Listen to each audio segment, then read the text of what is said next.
This is LBC from Global, leading Britain's conversation with James O'Brien.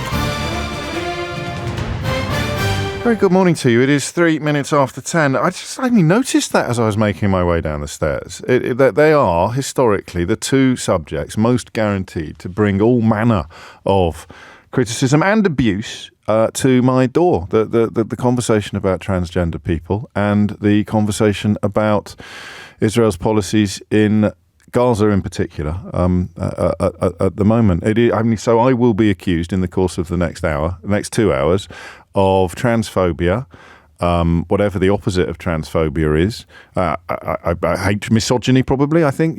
So I'll be accused of transphobia and misogyny. I'll be accused of Islamophobia and anti-Semitism. Hey, put the violins away. This is why they pay me the big bucks. It's fine. And of course, the only entity that I answer to is my own conscience. But it is extraordinary that two outwardly completely unrecognisably different conversations are, from all the years that we have been spending our mornings together, those are the two subjects that are most intractable, that are most, and one of them has only arrived in public discourse relatively recently, of course, but those are the two subjects that are most febrile is a great word that I very rarely get the opportunity to use perfectly in context. Those are the two subjects that are most febrile. And, of course, I can't win. So, genuinely, unless you are a ranting bigot, I apologise for upsetting you in the course of this morning. I regret. I don't want to upset you. I derive no pleasure from upset, unless you're a ranting bigot, of whom there are plenty in both of these debates. But unless you are in that category, and of course if you are, you probably don't realise that you are, so you won't think that this is directed at you anyway. But unless you are a ranting bigot, I regret that you will be upset by some of what you will hear on the programme today. Let's begin. Shall we remind ourselves of exactly where the culture wars or the role of transgender people lies in the current Conservative Party playbook? Somewhat unfortunately for Rishi Sunak, the a politician known as 30p Lee Anderson, has given the game away not long ago, and it's something that if you listen to this programme you'll be well aware of, but if you don't listen to this programme it may have passed you by. 30p Lee, in an interview shortly before Rishi Sunak made him deputy chairman of the Conservative Party, a position from which he resigned in order to vote against a bill regarding Rwanda, which he in the end didn't vote against, because when he went into the lobby to vote against it, some people sniggled at him, and he decided, instead of voting against the bill that he'd resigned in order to vote against, he sort of ran away and didn't vote at all, bless his little cotton socks. So he gave away the plan in the most irrefutable of terms. The big thing in 2019, there was three things that won us the election. It was nothing to do with me. It was Brexit, it was Boris, it was Corbyn. And it was as simple as that. Those three things together was a great campaign, great ingredients. At the next election, we haven't got those three things, so we're going to have to think of something else. It'll probably be a mixture of culture wars and trans debate. And so there it is. The man that shortly after that interview, Rishi Sunak made deputy chairman of the Conservative Party, explaining that the only chance they've got of staving off electoral disaster is ramping up culture wars. No one's ever quite sure what they are, but it usually involves complaining about the fact that you're not allowed to be publicly racist in this country anymore, and what he describes as the transgender debate, which is a multifarious and multifaceted conversation which some corners of the media and the political establishment seem to be completely obsessed with, while the rest of us seem to be considerably more relaxed. Just to give you an example, and of course smuggle in a surreptitious plug for my latest book, which will be back in the Sunday Times bestsellers some 3.5 months after publication on Sunday. It was reviewed twice in the Guardian newspaper. I did an interview about it and I did a review about it. The interviewer took me to task for not being supportive enough of transgender people, whereas the person who reviewed the book took me to task for not being critical enough of transgender people. So that's just an illustration of how crazy and how indeed febrile this entire conversation can be. But listen to that again from Lee Anderson. Be absolutely clear what Rishi Sunak is playing at when he attempts to turn the experience of transgender women into a cross between a political point-scoring exercise and a crass, insensitive joke. The big thing in 2019, there was three things that won us the election. It was nothing to do with me. It was Brexit, it was Boris, it was Corbyn. And it was as simple as that. Those three things together was a great campaign. Great ingredients. At the next election, we haven't got those three things. So we're going to have to think of something else. It'll probably be a mixture of culture wars and trans debate. And so there it is. That is why Rishi Sunak has on several occasions used the opportunity of PMQs to berate Keir Starmer for being sensitive to the existence, never mind the suffering, of human beings like Brianna Ghey, a transgender girl who was murdered in part because one of her murderers had been encouraged to hate transgender people. Encouraged by whom, I wonder? Tempted to play the clip again. In fact, I think I will. Encouraged by whom, I wonder? The big thing in 2019, there was three things that won us the election. It was nothing to do with me. It was Brexit, it was Boris, it was Corbyn. And it was as simple as that. Those three things together was a great campaign. Great ingredients. At the next election, we haven't got those three things. So we're going to have to think of something else. It'll probably be a mixture of culture wars and trans debate. And that is the backdrop against which Keir Starmer stood up in the House of Commons yesterday and said this. Mr. Speaker, this week the unwavering bravery of Brianna Ghey's mother, Esther, has touched us all. As a father, I can't even imagine the pain that she's going through, and I'm glad that she's with us in the gallery here today. As it turned out, she wasn't in the gallery at that precise moment. She arrived a few minutes later, but Rishi Sunak and Keir Starmer should have been under the impression that she was. Rishi Sunak has told colleagues that he didn't realise, he didn't really listen, he hadn't heard Keir Starmer say that thing, which is part of his defence for these words. But it's a bit rich, Mr. Speaker, to hear about promises from someone who's broken every single promise he was elected on. I think I counted almost 30 in the last year. Pensions, planning, peerages, public sector pay, tuition fees, childcare, second referendums, defining a woman. Although in fairness, that was only 99% of a U-turn. The list goes on, but the theme is the same, Mr. Speaker. It's empty words, broken promises, and absolutely no plan.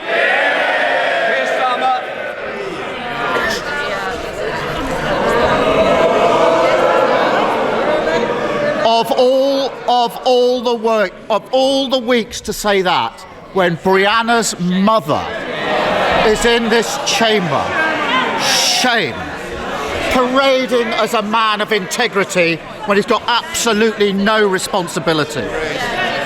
Absolute. Of all. And a quick shout out to a couple of journalists doing very good work in a very difficult climate. Tom Peck, the parliamentary sketch writer in The Times today, describes his bird's eye view of Rishi Sunak's folder, in which all of his jokes, all of his lines, all of his comebacks are, as you would expect, written out beforehand and highlighted, and he's got exactly where he goes if Starmer says this and Sunak will say that. So that was a particularly helpful insight. And Sam Coates, the deputy political editor of Sky News, calling upon his capacious contacts book to report last night that Sunak was minded to apologise for what he had said, until Kemi Badenoch waded in to the conversation and decided to take to Twitter to accuse Keir Starmer of political point scoring before attacking Keir Starmer in an exercise of political point scoring. She also said, and listen to Keir Starmer's words again in just a moment, because Kemi Badenoch said, as a mother, I can understand what Esther Ghey is going through. Just compare that with this. Rich, Mr. Speaker, to hear about... No, sorry, with the Keir Starmer words. Mr. Speaker, this week the unwavering bravery of Brianna Ghey's mother, Esther, has touched us all. As a father, I can't even imagine the pain that she's going through, and I'm glad that she's with us in the gallery here today.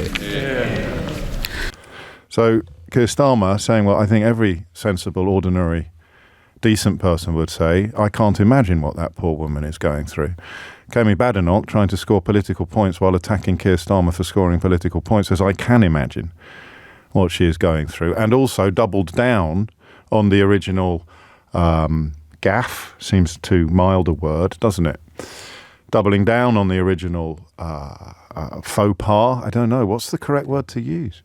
and dictating what would be in today's newspapers. That's the most extraordinary thing about this, because I said to Natasha Clark yesterday during PMQs, they're not going to go after Sunak for this. They can't, because they're client journalists. What the hell are they going to do? Well, Kemi Badenoch gave them a gift-wrapped opportunity. So if you were to read this story in the Times today or the Daily Mail, or possibly if you were to be tuning into some client journalists, they would be presenting it to you as Keir Starmer is accused of point scoring. Rather than Rishi Sunak manages to insult the mother of a murdered transgender teenager in the actual House of Commons, the story becomes, as dictated by Downing Street to the kind of people who don't really deserve the description of journalist, the story becomes Keir Starmer accused of point scoring. And Sam Coates goes further and suggests that actually Sunak was minded to apologise until Kemi Badenoch waded in with her, hideously crass attempt not only to draw attention to herself in the most grisly of circumstances, but also to add enormous insult to the injury that Rishi Sunak had already issued. 14 minutes after 10 is the time. You know what happened yesterday. You know that the simple question of compassionate empathy means that even if you are using transgender people as a weapon with which to fight culture wars, you don't do it when the mother of a murdered girl is in the building. You don't do it when the mother of a murdered transgender girl is in the building. Even if you spend your life on Twitter railing against anybody who suggests that people like Brianna Ghey deserve support, compassion, empathy, kindness, even if you think that suggesting for a moment that she was a girl is some sort of appalling offence against feminism, femininity, and vocabulary, even if you believe all of those things, you don't insult her while her mum is in the building. And Rishi Sunak has not apologised. So what do you make of that? 0345 6060 973. And also, given that nobody knows for sure, even Tom Peck of The Times looking over Rishi Sunak's shoulder and seeing his carefully annotated off-the-cuff responses to whatever it is that Keir Starmer was going to put in front of him. What do you make of that? What do you think happened? Didn't hear it, and therefore did the... Because if it's simply the case of us saying he shouldn't have made that joke on that day with that person present, but if she hadn't been present, it's fine. You can carry on using transgender people as a blunt instrument with which to hit your political opponents over the head. Then the only reason why we're giving Rishi Sunak a hard time today is because Brianna Ghey is dead. If she was still alive, then what he said would be absolutely fine. 30p Lee, of course, has given the game away on this. He's given the game away. It is a deliberate attempt to use transgender people, transgender children, transgender adults, transgender men, transgender women, a deliberate attempt to use them as a weapon in a culture war. And, I would love nothing more than to be able to say no one should pay any attention to what 30p Lee says or does. But shortly after that interview, Rishi Sunak promoted him to deputy chairman of the Conservative Party. So there it is. 17 minutes after 10. I like needle nudging moments. I want you to critique for me how Rishi Sunak behaved yesterday. Not just the comment, which is arguably forgivable because it's hypocritical to attack him for it simply because Esther Ghey was in the chamber, but the failure to apologise when he realised how awful he had been. It doesn't play into a conversation about what a woman is or what a woman isn't. It doesn't play into a conversation about whether transgender people deserve compassion or contempt. It simply plays into a question of what you do when you find out that the mother of a murdered transgender girl is in the building where you made a crass and vicious joke about transgender people. What do you do? 0345 6060 973. As Bridget in Maidenhead says, you shouldn't do it whether the mum is there or not. But the fact that she was there, Bridget, for good or for ill, changes the nature, changes the tone, changes the impact of the story. And before I clock off this introduction, just a quick word on all the columnists and commentators who have spent many of the last few years attacking the very existence of people like Brianna Ghey, attacking their mothers for helping them to come to terms with what they are.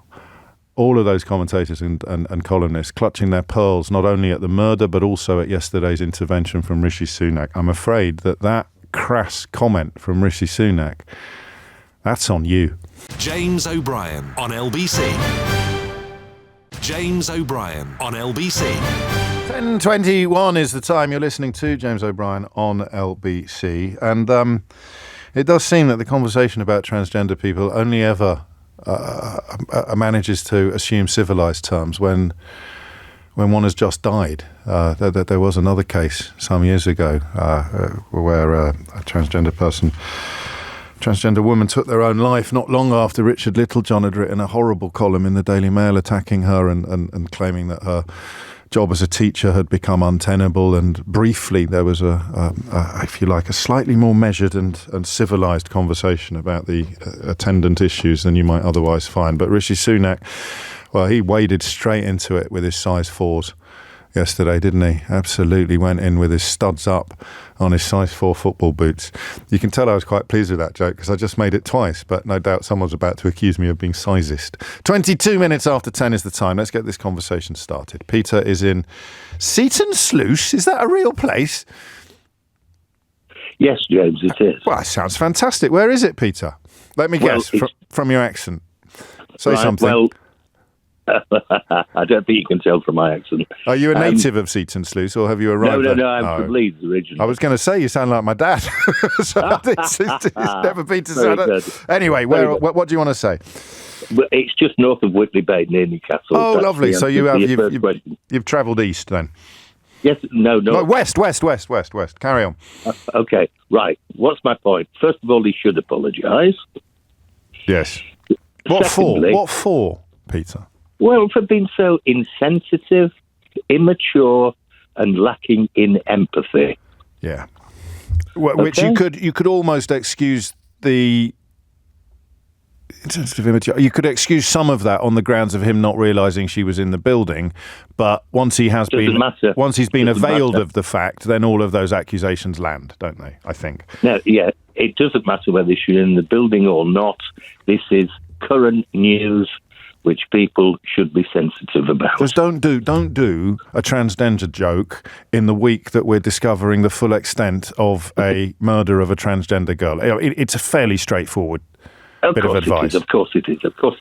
But there's a long line of examples, isn't there, of Tory politicians, and perhaps all politicians at times been totally insensitive and prejudiced.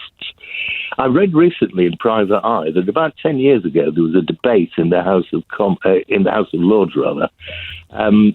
about gay people, and so-called Lord Tebbit referred to them as sodomites. Are you sure that was 10 years ago? Sounds a little longer ago, perhaps. No, let's say in the last 20 years. Okay. Certainly in Private Eye. I certainly read it in Private Eye. Well, then it must be true. And the conversation around minorities from certain, usually, but as you point out, not always right-wing corners of the country has always been dripping in prejudice and hatred. So absolutely. I don't think Sunak would apologise or would even contemplate apologising if Esther Jai hadn't been in the building, because he's done that joke. He does it on an almost weekly basis. Well, he does it almost as often as he tries to resurrect the ghost of Jeremy Corbyn and hit Keir Starmer over the head with that. Go on. Twice in 3 days, isn't it? He's made an arse of himself. I think that is the plain speaking of Seaton Sluice there, Peter. He has absolutely made an arse of himself twice, accepting that ludicrous bet from that ludicrous man, and then doing a transgender insult, doing an attack. I don't know what language you prefer. In the week or in the fortnight that the full details of the hate crime that led to the death of Brianna Ghey, the murder committed by at least one perpetrator's, as a consequence of at least one perpetrator's transphobia or hatred of transgender people. You'd have thought, this is why I found Tom Peck's piece in the Times today so fascinating, you'd have thought somebody in that room would have said, maybe just leave the trans stuff out of it this week. That's all. And that is why, as Peter recognises, this conversation, for good or for ill, and perhaps I'm being a little bit querulous, but this conversation actually transcends the usual debates regarding trans people. This is a conversation about public discourse. It's a conversation about conversation. It's a simple recognition of context, you know. You will moderate your language according to who is in the room. In the most obvious way, you will change the way you talk about someone if they are in the room with you. You will change the way you talk about someone's children if they are in the room with you. So you may attack me for being too easy on Rishi Sunak, but the point at which the apology became necessary was the point at which he was told that Esther Jai was in the building. He has elected to get into bed with people like 30p Lee and use the suffering and experiences of trans people as a wedge, as something with which to seek to divide us. That's his choice. He'll be judged by that. If not by his conscience, then perhaps by the electorate. But the point at which he found out that her mum was in the building is the point at which he knows he should apologise. And the narrative that he would have done if Kemi Badenoch hadn't waded into the debate, desperately screeching for your attention, is the point at which he looks weak as well as crass. Elle is in Bristol. Elle, what would you like to say? Hey, so I'm just a little bit struggling. I think there was a slight miscount because he's also, Rishi Sunak this is, also had the interesting remark in regards to his daughters being safe from racism that one of your colleagues had. Sangeeta went to town on that this weekend, saying that he doesn't think that the P word is really in public parlance anymore. When I think that the bloke from Lewis who wasn't Lewis was complaining in the witness box just the week before about not being able to use it freely and comparing it to calling someone an Aussie. But let's not get distracted from the conversation that we're having. No, of course not. I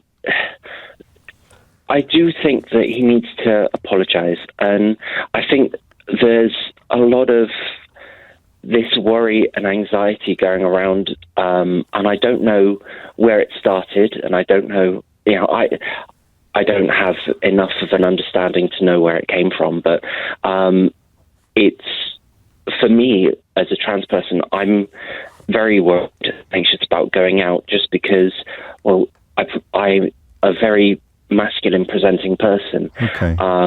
And I struggle with, I compliment people all the time just because I want to see smiles on people's faces, but I'm very conscious about how I look because there's so much aggression towards people like myself where we are denounced as all sorts of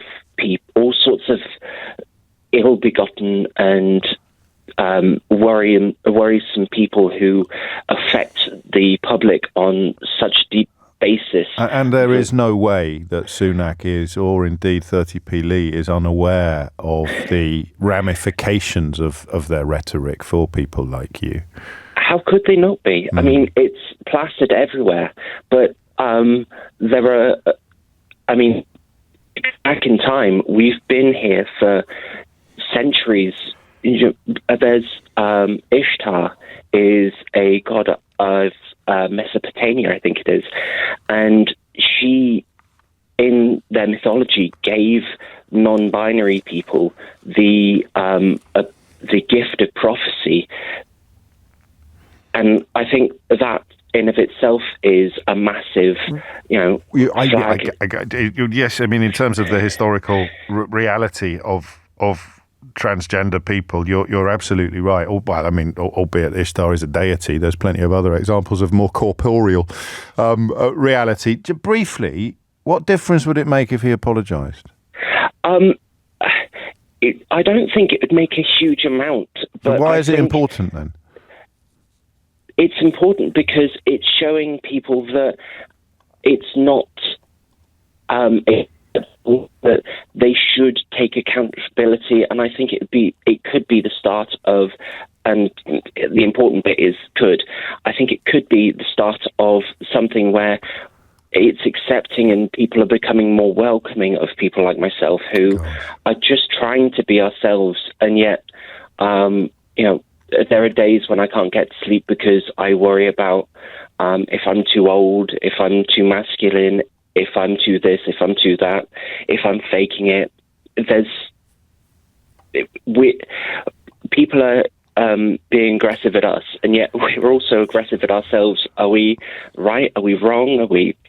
Or at least that's just me. I don't know. Do you know the thing you said at the beginning, El, about not knowing when it started? I mean, everything you said is interesting, and I'm sorry for what you experienced, but it's a really interesting question. That actually, I think perhaps some people would say that it started when the extension, if you like, of the right or the freedom to transition would be extended to children of an age that some consider to be too young. But why that became such a live and febrile issue, I don't know. So much so that someone like 30p Lee can sit in a television studio and talk about people like you being the battlefront in a general election. I mean, just statistically and numerically, that's absurd. But rhetorically, one has to presume they think it works. Otherwise, Rishi Sunak wouldn't be wheeling it out at PMQs every week, up to and including the day upon which the mother of a recently murdered transgender girl is in the actual building where he's spitting his bile. It is 10:32. Thomas Watts has your headlines. James O'Brien on LBC. James O'Brien on LBC. 10:37 is the time. I honestly don't know how interesting you find the behind the curtain stuff. Toto the dog behind the curtain stuff. And I have to be honest that in recent years, some of the more bilious corners of Twitter, even when they concern me personally, don't reach me. I don't see them anymore. But but just to give you a quick heads up on what it's like, and to just confirm I wasn't exaggerating in any way when I described how febrile these conversations are. I did notice last week when we were talking about Brianna Ghey, I came back from a break intending to talk about her dad, who's been, I think, incredibly dignified, and today is leading the calls for Rishi Sunak to apologise for yesterday's conduct. I came back intending to talk about her dad, and instead went down an avenue where I was actually talking about her, and very briefly and accidentally said he instead of she, correcting myself immediately, but because in my brain I was talking about the dad, but my mouth was talking about the girl, I said he instead of she, and I stumbled across a fat seam of abuse of me for being transphobic in that context and for misgendering Brianna Ghey. If you heard it, there's no earthly way that anyone possessed of a scintilla of honesty or authenticity could have thought that I had done anything wrong.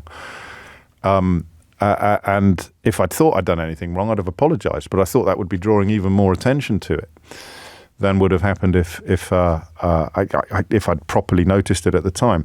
But just as an illustration, so you've heard today's conversation. Here is someone called Steve and someone replying called Dr. Robert Bohan on Twitter. Steve says, O'Brien is transphobic, unfortunately. So I don't know whether they're listening to the same radio program that you're listening to, but I just want you to know that I'm not exaggerating when I tell you how febrile this conversation is. And Dr. Robert Bohan replies to that allegation of transphobia by saying, it's depressing, especially as he likes to claim he thinks for himself. So that's on one side of it. And then on the other side, I have got people who, here you go, here is Julia replying to an account that has either blocked me or has locked itself, saying, O'Brien is calling those men she on LBC right now. So there is the allegation from precisely the other side of the argument that I am also their enemy as well. I hope you can tell from my voice that I find it mildly amusing, albeit very, very sad, on behalf of all of the people so enmeshed, so immersed in a culture war that they've forgotten about the people that they are supposedly concerned about. And they both claim to be concerned about transgender people, some from the point of view of claiming that they are deluded and that there's no such thing and they shouldn't be allowed to live like they are living, and other people from the point of view of claiming that they want to protect them and look after them and defend them. And of course, we all have to acknowledge that the last thing Esther Jai would have wanted is this conversation to be dominating the news agenda. And I would rather not be talking about it. But it seems to me to be important for the tiny corners of the media that don't take their daily positions almost dictated from Downing Street to push back against the people who do. Although it is becoming a lonely old business. Jamie is in Basingstoke. Jamie, what would you like to say? Good morning, James. I feel like I've wanted to talk to you yourself and people on this sort of subject for a long time, but I've never been in the right place or had the right sort of thoughts. But I'm a trans woman, and I came out several years ago, and the world, even back then, was, I think, in a lot better position, a lot more tolerant, a lot more accepting, and things have just sort of slowly changed. And was it slowly, or was there a sort of Gestalt switch? Was there a pivot? Can you? I mean, well, I think things got better to a point where I felt comfortable in accepting who I was and coming out and starting that transition, and then sort of shortly after that, and I can see that reflected in the way the NHS treats trans people. When I talk to people that got onto the waiting list before me, even by a year or two,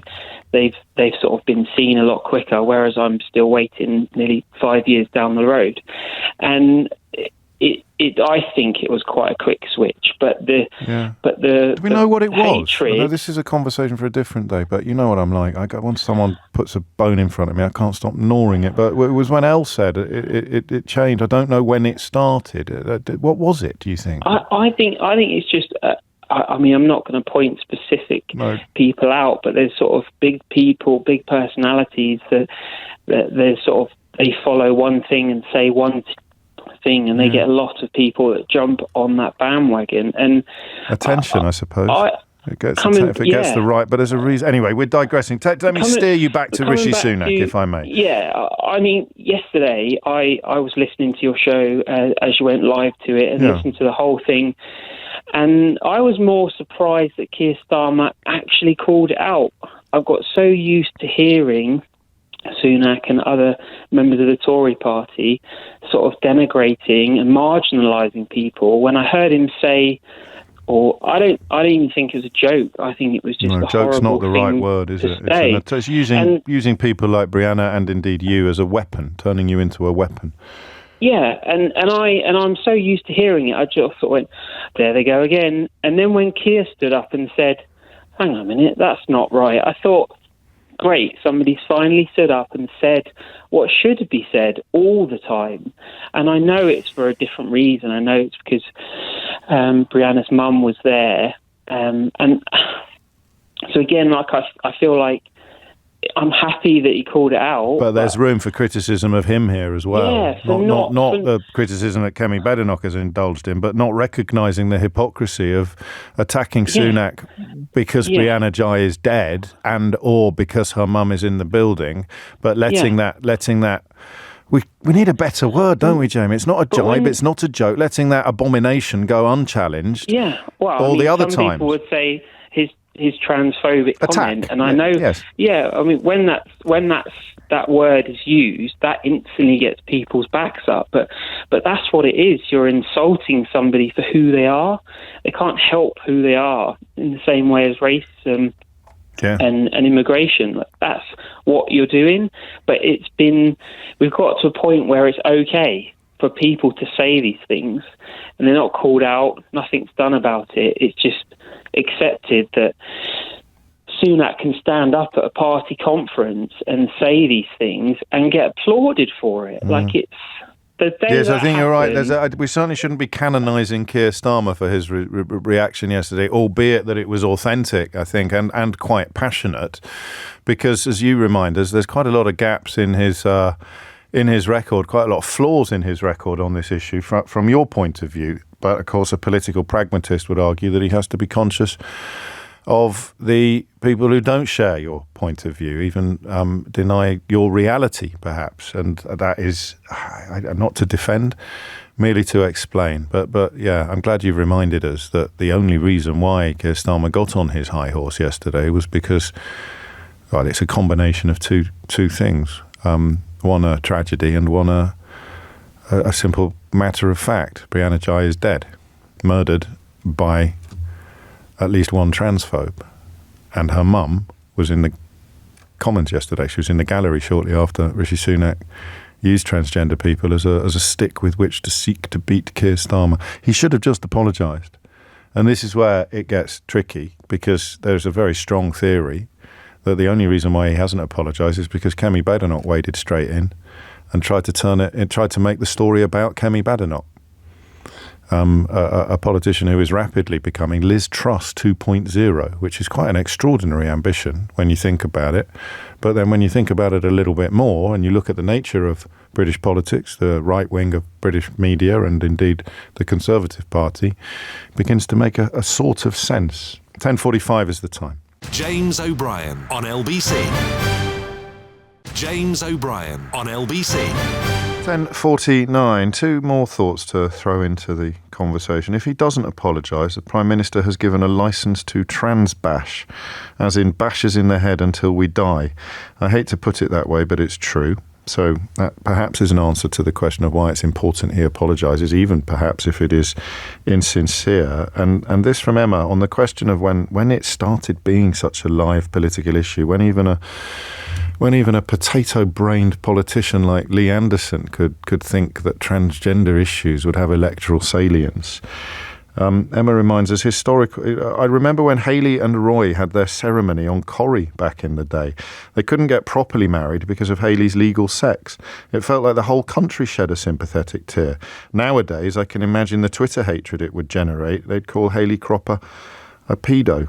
I don't know that anyone could dispute that analysis, and that was probably the first time that a transgender woman became part of the very heart of public discourse. The magnificent actress Julie Hesmondhalgh, of course. 10:50 is the time. Chantal is in Malton. Chantal, what would you like to say? Yeah, good morning, James. Look, before I get started on this, and I would like to sort of discuss, Rishi Sunak, whether he should apologise and so on in a moment. But before I do that, what I'd like to do is just to say a big thank you for your, the respect that you're showing to particularly trans women this morning, because that's where I'm doing that thing with my fingers, battleground around trans people actually is. Yeah. Not to disrespect trans men, but, trans women are more at the forefront. So thank you. And don't please just sort of shrug that off as, professional respect. It's so scant in media to get this kind of respect that, it means a lot. Okay. So let's no problem. Let's talk about Rishi Sunak. Okay, so first of all, should he apologise? Yes. However, the question that I've got is, what would that actually mean? Because there'd be two parts to it. First of all, I think he should apologise and acknowledge the fact that saying what he said at the time that he said it, with Brianna Ghey's mother, if maybe not in the chamber but in the building, was hugely crass. In fact, utterly witless. It was utterly witless. But the apology itself would be pretty meaningless, because the fact of the matter is he's shown his true colours in this area. He clearly believes that trans women, people like me and other callers, very eloquent callers that you've had on this morning, recognise that we are seen as fair game in an electoral war in which Rishi Sunak has so little up his sleeve that he's relying on bashing us in order to gain electoral votes, in the belief somehow that this is a big vote winner, when all my experience in life tells me that day to day, I'm sorry, Rishi, there's not that many people that actually give a toss. Well, do you know what depresses me? Vocal minority. You add the word "yet" to that. That's the thing about the wedge. Exactly. That's the thing about the Murdoch media. You think about the European Union, you think about homosexuality, you think about 100%. Brussels, you think about immigration, you think about refugees. It might not be a big electoral issue yet, but if 30p Lee and the rest of them get their way, it will be. That's the problem. That was absolutely my next point. Sorry. Which you've made extremely eloquent. No, which you've made extremely eloquently for me. At the moment, it is not. But how much longer before the the cork pops off and all of this hatred and bile actually kind of spills out to being a bigger issue in the way that we're starting to see around the illegal immigrant discussion and Rwanda and all of that kind of stuff. I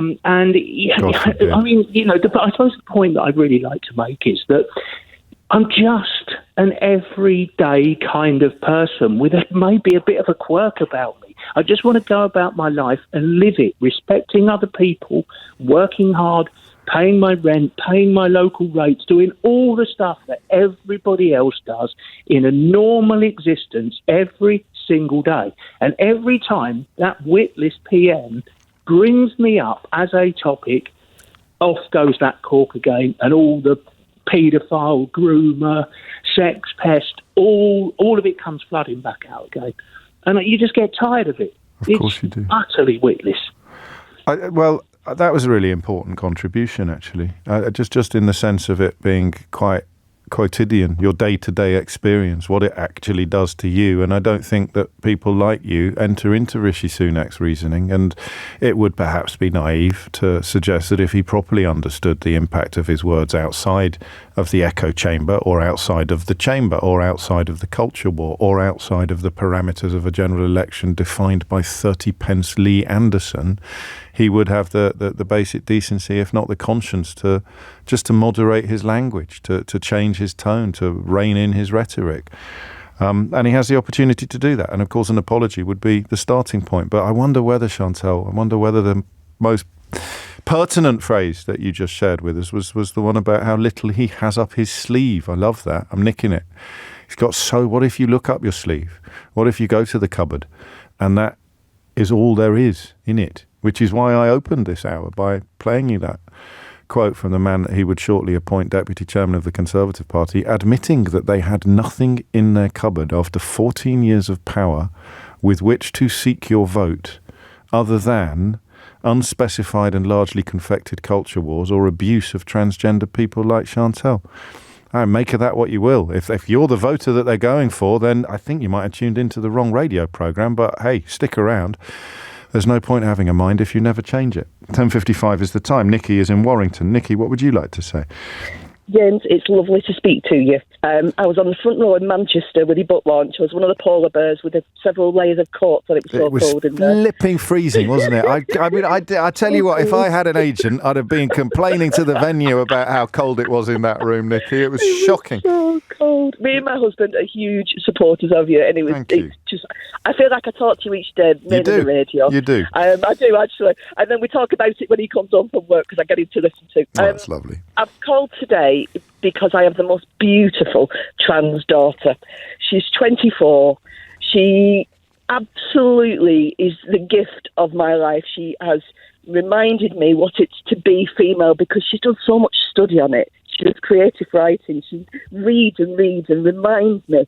When it was #MeToo, it was like, Mum, you can't just put up with this because you've always put up with it. It's not okay. Right. But the reason I wanted to phone is I'm from Warrington, and she lives over in Widnes and goes to uni over in Liverpool. Right. And I just wanted to remind people, whenever they use the word trans people, trans, and that's my little girl you're talking about. That's my little baby who's grown up, who towers above me, who's my little girl. And every time just trans this is thrown around, that's someone's daughter, that's someone's sister, that's someone's mum, that's someone's auntie, who is loved as a human being. I don't define her as trans. We're going for lunch this afternoon. We went for lunch yesterday. We don't normally go for lunch twice. That's a lot of lunches. Actually, it's Mum's taxi is what I'm doing today. Yeah, she's just to help me. She's decided we're doing lunch. But it's just like Chantal was just saying then.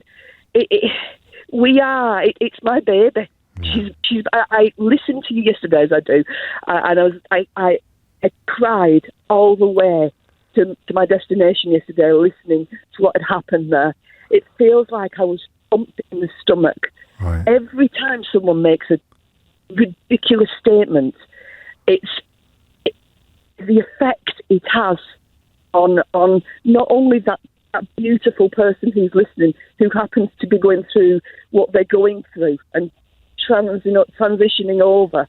Yes. Let's use the word transitioning over instead of trans, and let's use good words, and let's just remember that the human beings, which is what happened yesterday for that incredible mother who had that most beautiful daughter, because that's what it is. It's a mother and daughter, and I know Dad's spoken up, but that's why I'm speaking, because I'm a mum. Because you see it. That's my baby. A reflection of your life in them. She's living my night. She is living my worst nightmare, and I think she's just discovered clubbing at 24 because she had such social anxiety, so I understand that. Yeah. Such mental health issues. And I did post on Twitter yesterday, which I tried to avoid like the plague, on Keir Starmer. Yeah. I didn't bother with Kim about that. There was no point, no words. Sure. But Keir Starmer talked about standing with Esther Jai and supporting her with the mental health. I work in mental health, absolutely. Didn't once mention supporting trans people. Don't give me gestures. Stand up and talk about trans people as people, please, because we are. Everyone who's listening now, it's not a throwaway word. It's a person. It's a human being, and they are loved. Absolutely. I can't tell you how much I love my daughter. I think people are pretty clear on that, actually, Nikki, thanks to the passion with which you speak. If I can end with a simple question, would it make any difference now if Rishi Sunak were to apologise? Not for voting, no, but because that ship's well said. But actually, no, just for you, for you and your daughter. No, right. But it's a message. It's a message out there that just goes, actually, this isn't all right, because it isn't all right. It isn't all right. We wouldn't talk about other minorities like this and get away with it. So an apology would be appreciated. Would it make any difference to me? Nah, I can see him through the years. Thanks to you, because I listen to you. Well, I don't think you need any help from me. And equally, I can't read you all the messages that have come in while you've been speaking, but I'll read you one because I think you'd both appreciate it. You and your daughter. It says, I've just put my makeup on for an event, and the phone in on at Mr. James O'B's show is ruining it all by making me cry. When someone says trans, that's my little girl they're talking about. The world needs more mums like her. Oh, thank you. No, thank you for reminding us that we're talking about human beings, and it's, I think, to all of our detriment that we needed reminding at all. It's 11:01.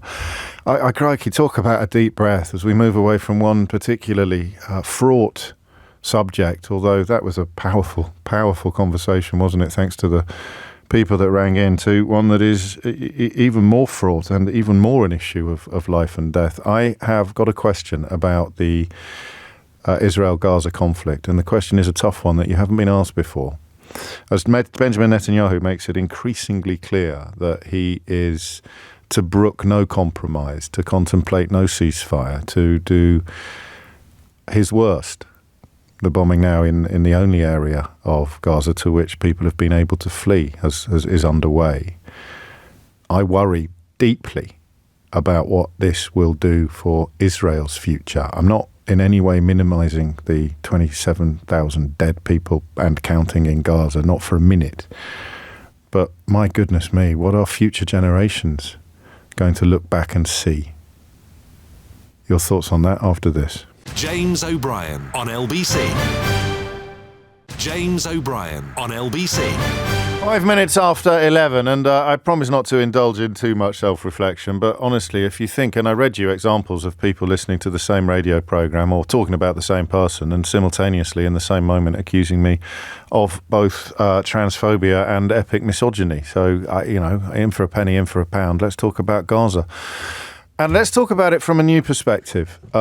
I am crushingly, heartbreakingly aware of the death toll. I spoke to some students yesterday, students of journalism, who were fascinated by the question of how you cover this. And one of the things that I had the unfortunate duty of reminding them of was that the Israeli government won't let journalists like Matt Fry into Gaza. So one of the most extraordinary elements of the propaganda war is the claim that you can't trust the reports or the figures coming out of Gaza, but neither can you go there to check for yourself. So the question of why you wouldn't let Western journalists into a war zone is one that only Benjamin Netanyahu can answer, only the Israeli government can answer. The rest of us can only speculate. The bravest people in my profession are the people that run towards war, while refugees and others are running away. But they're not allowed to run into this war. In fact, I mean, arguably, some of the people that get into Gaza under the auspices of the Israeli government end up being little more than propagandists for that government, because what they should really be doing is saying, sorry, I can't possibly accept that invitation until my colleagues who are currently being prevented from reporting honestly are allowed to report honestly. And those kind of people are, of course, the ones that are often to be found whining and bleating about freedom of speech, silent upon the inability of British journalists to get into Gaza, but very, very loud upon the threats to their own freedom of speech. It's a bizarre place to have ended up, but obviously not one that you can end up in honestly. So I mean, I think that's part of the reason we don't talk about it as much as we might, because the death toll is now unconscionable. I don't have any problem with where we were at the beginning of this conversation. Morally, it was clear after October the 7th, after the disgusting atrocities of October the 7th, 1,200 people dead, hostages still being held. It was clear that Israel had to do something, and it is not the job of commentators to determine what that is, specifically or precisely. But the question that became clear within days, if not weeks, was that there is such a thing as too much death. We use the word disproportionate a lot, but it's a euphemism, really. Disproportionate. There is such a thing as too much death. And of course, it is simplistic and possibly a little unfair to ask people where they think that line is. There has now been too much death and it must stop. But you know when you've crossed it. And I've crossed it. I crossed it some time ago. There has been too much death and it must stop. The contradictory claims that we must eradicate Hamas and free the hostages have fallen apart. It's one or the other. And certainly the eradication of Hamas seems to me to be ideologically impossible.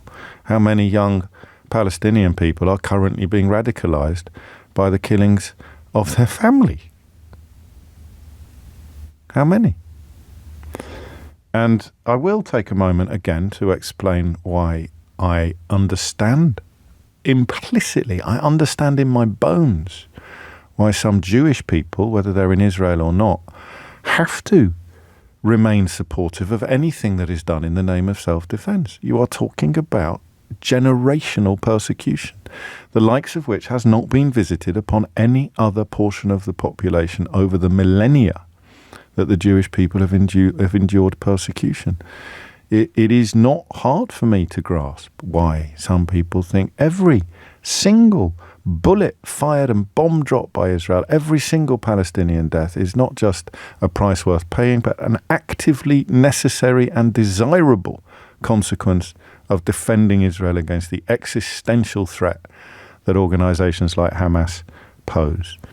Because they have seen it all before, countless times, not just in the Holocaust, but in pogroms and expulsions and all manner of historical persecutions. And you live with that, you're raised with that, not retrospectively, but actually as fear for the future. So I get that, but I also know that Benjamin Netanyahu is probably doing more damage to the future of the modern state of Israel than any terrorist group has ever done, because the world is watching. And although he does his best to prevent the world from seeing, the more I speak to young people, the more I wonder how on earth history is going to judge this chapter of Middle Eastern history.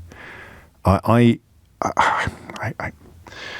have some fairly heated arguments with people, in not now in defense of what Israel is doing, but in defense of Israel's historical commitment to defending its borders, to defending itself. I explain to people, you know, I lean to the left on most issues, and therefore a deep suspicion or animosity towards Israel is fairly commonplace. Not to the point of anti-Semitism, as a lot of Jeremy Corbyn's followers sadly fell, but to the point of almost endorsing a notion of double standards, almost saying to people, no, you don't understand. Israel is different. Israel has to defend itself in a way that other peoples, never mind territories, have never had to.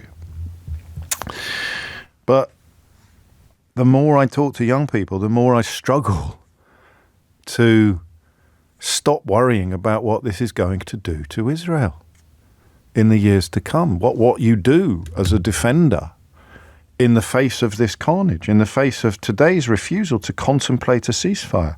The ceasefire offered by Israel is a hostage swap, and then we'll start bombing you again. It's not really a ceasefire at all. The ceasefire offered by Hamas would involve some of them still being alive, which is why Benjamin Netanyahu has dismissed it. And his language has become ever more apocalyptic as this conflict has continued. A conflict, of course, which prolongs his political life. Without that October the 7th terror attack, his political life would be either over or imminently over. We are on our way to a complete victory. The victory is within reach. Not going to draw any historical parallels with that sort of language, but it's pretty chilling language. What is a complete victory in a territory that contains 2.2 million people? What's a complete victory?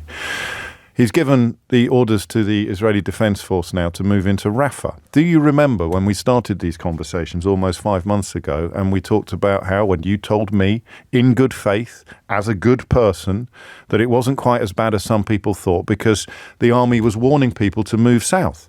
You could get out of the firing line by moving south. You'll be okay. Move south, move south. Rafah's the only bit left in the south.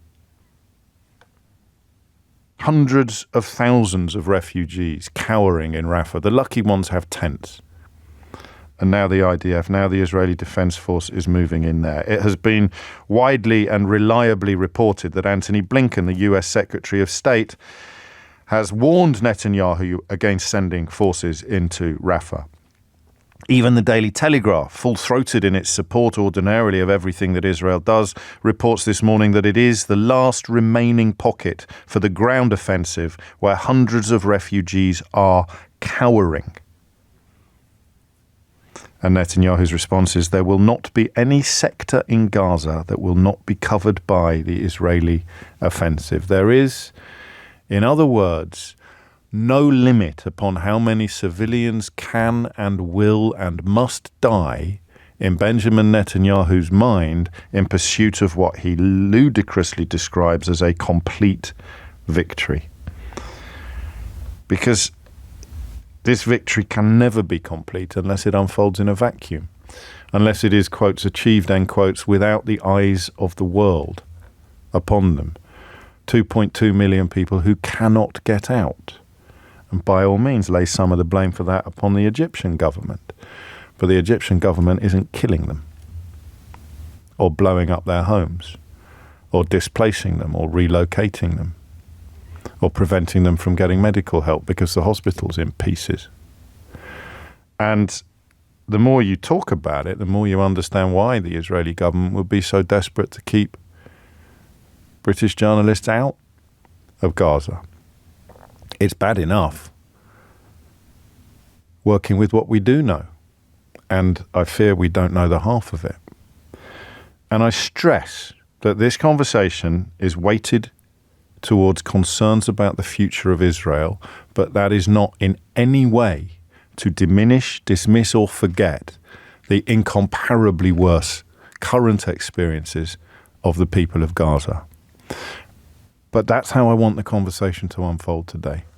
I want to know how many people share my fears that this will shred Israel's international reputation. For younger generations, and possibly older, there may well be no way back from this.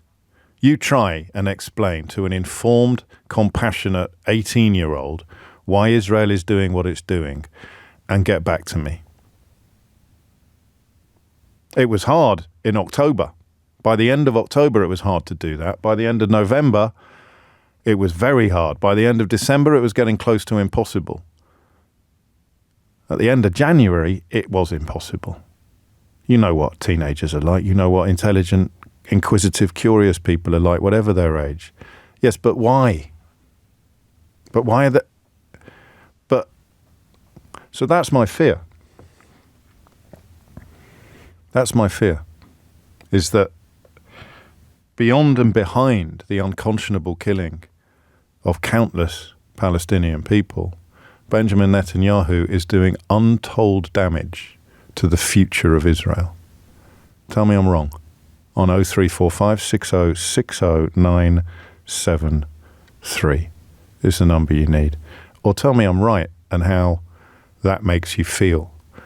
Because I mean, I talk about this off air more than is healthy, perhaps, but you kind of have to. And I can't see any analysis other than the one that is almost unbearably pessimistic. Palestinian people are going to die, and Israeli people are going to be rendered pariahs internationally, and of course in their own homes in other countries. And the consequence, the responsibility, lies entirely with Benjamin Netanyahu's government, a government that contains politicians who happily talk about dropping nuclear bombs on the Gaza Strip, while anybody offering up a scintilla of sympathy for the 20-odd thousand people who were already dead is harangued in some quarters for not first making it clear that they condemn Hamas. Let me just have a quick look at my inbox, just to show you. Here you go. Your ridiculous view appears to be atrocities on 7th of October. Yes. Everything that Israel do ever, evil. So that is someone who's listened to the same 12 minutes of radio, the same 13 minutes of radio that you've listened to. And although the responsibility for killing countless Palestinians and quite possibly rendering future generations of the future of Israel even more fraught than it would have been, lies with Benjamin Netanyahu, people like that are his foot soldiers. People like that are his foot soldiers. Attacking this commentary, this description of reality that comes from a place of deep concern for the future of Israel, something that will offend the families of Palestine. How dare you be worrying about the future of Israel while our family is, we don't know whether they're alive or dead. They're living under canvas. The one part of Gaza that hasn't yet been attacked by the IDF is about to be attacked by the IDF. And we turn on our radios in October and November and we hear people saying, oh, don't worry, they're dropping leaflets to warn us to get out of to move south. So I will accept your criticism that I shouldn't be talking about this war today from a position of worrying about Israel's future, because we should be exclusively focused upon the lives in jeopardy in Gaza. But that's the conversation I'm going to have, I'm afraid, even as people like that deliberately misconstrue and misunderstand what I'm saying. What will this war do to Israel's historical reputation? 0345 6060 973. I should also remind you, because this is going to be heavy, that it's Mystery Hour at 12 o'clock, and the light relief that Mystery Hour provides will probably be even more welcome today than it is on every other Thursday of the year. James O'Brien on LBC. James O'Brien on LBC. 23 minutes after 11 is the time. I don't know if I've ever told you this, but the first time I started boasting about having been at university with Martin Lewis, the money-saving expert, was when he masterminded that epic bank charge and PPI reclaim. Do you remember the template letters? I think it's probably when he became famous. 10 million free downloads of those templates and £10 billion claimed back by people like you and me. Well, he's got another mission underway, and he's going to share the details of it with us in about 20 minutes time, so don't miss that, whatever you do. But first, what is this war, this conflict, going to do to Israel's future reputation? That's a horrible question, but I think it's an important one. Sylvia's in Harrow to answer it. Sylvie, what would you like to say? Oh, James, it's a total and utter nightmare. Yes. On both sides. Every evening I sit down to listen to the news, and I become more and more dismayed and depressed over the whole thing from the very beginning, which was so horrific. But the answer doesn't lie. What the answer is basically is that there needs to be some sort of peace process. You've got to start somewhere, and all right, if you don't want a ceasefire, a pause in the fighting so that you can get the humanitarian aid through to the Palestinian people. I know you're right in a sense, but that's like it's just a pause. If you go, we'll swap some hostages and we'll send some aid in, and then we'll start killing you again. But it's better to have a pause, and then from there, it needs outside help from Egypt, from Saudi. I mean, America are there, to play Sylvie. their part. Anthony Blinken is there saying, don't go into Rafah. Have a ceasefire, and Netanyahu is saying there will not be any sector in Gaza that will not be covered by the Israeli offensive. So let me nudge you to the question I'm asking this hour, which is, do you have any fears for what it does for the future standing and reputation of Israel? I think you're Jewish. Absolutely. Israel is such a wonderful country. I have family that live there, so I obviously have skin in the game. Of course. Netanyahu is the worst leader for Israel at this present time. You needed a leader with foresight. And unfortunately, I mean, he will go eventually, but the damage is already done. And it's undoable. I'm not to be crass, but I don't know whether you've tried to explain this to any utterly impartial 18-year-olds recently, but it's almost impossible, Sylvie. Why do so many people have to die? Why are they bombing the areas, or why are they going into the areas that people have fled to? Why are they displacing? There's nothing left in huge parts of Gaza. I realise that.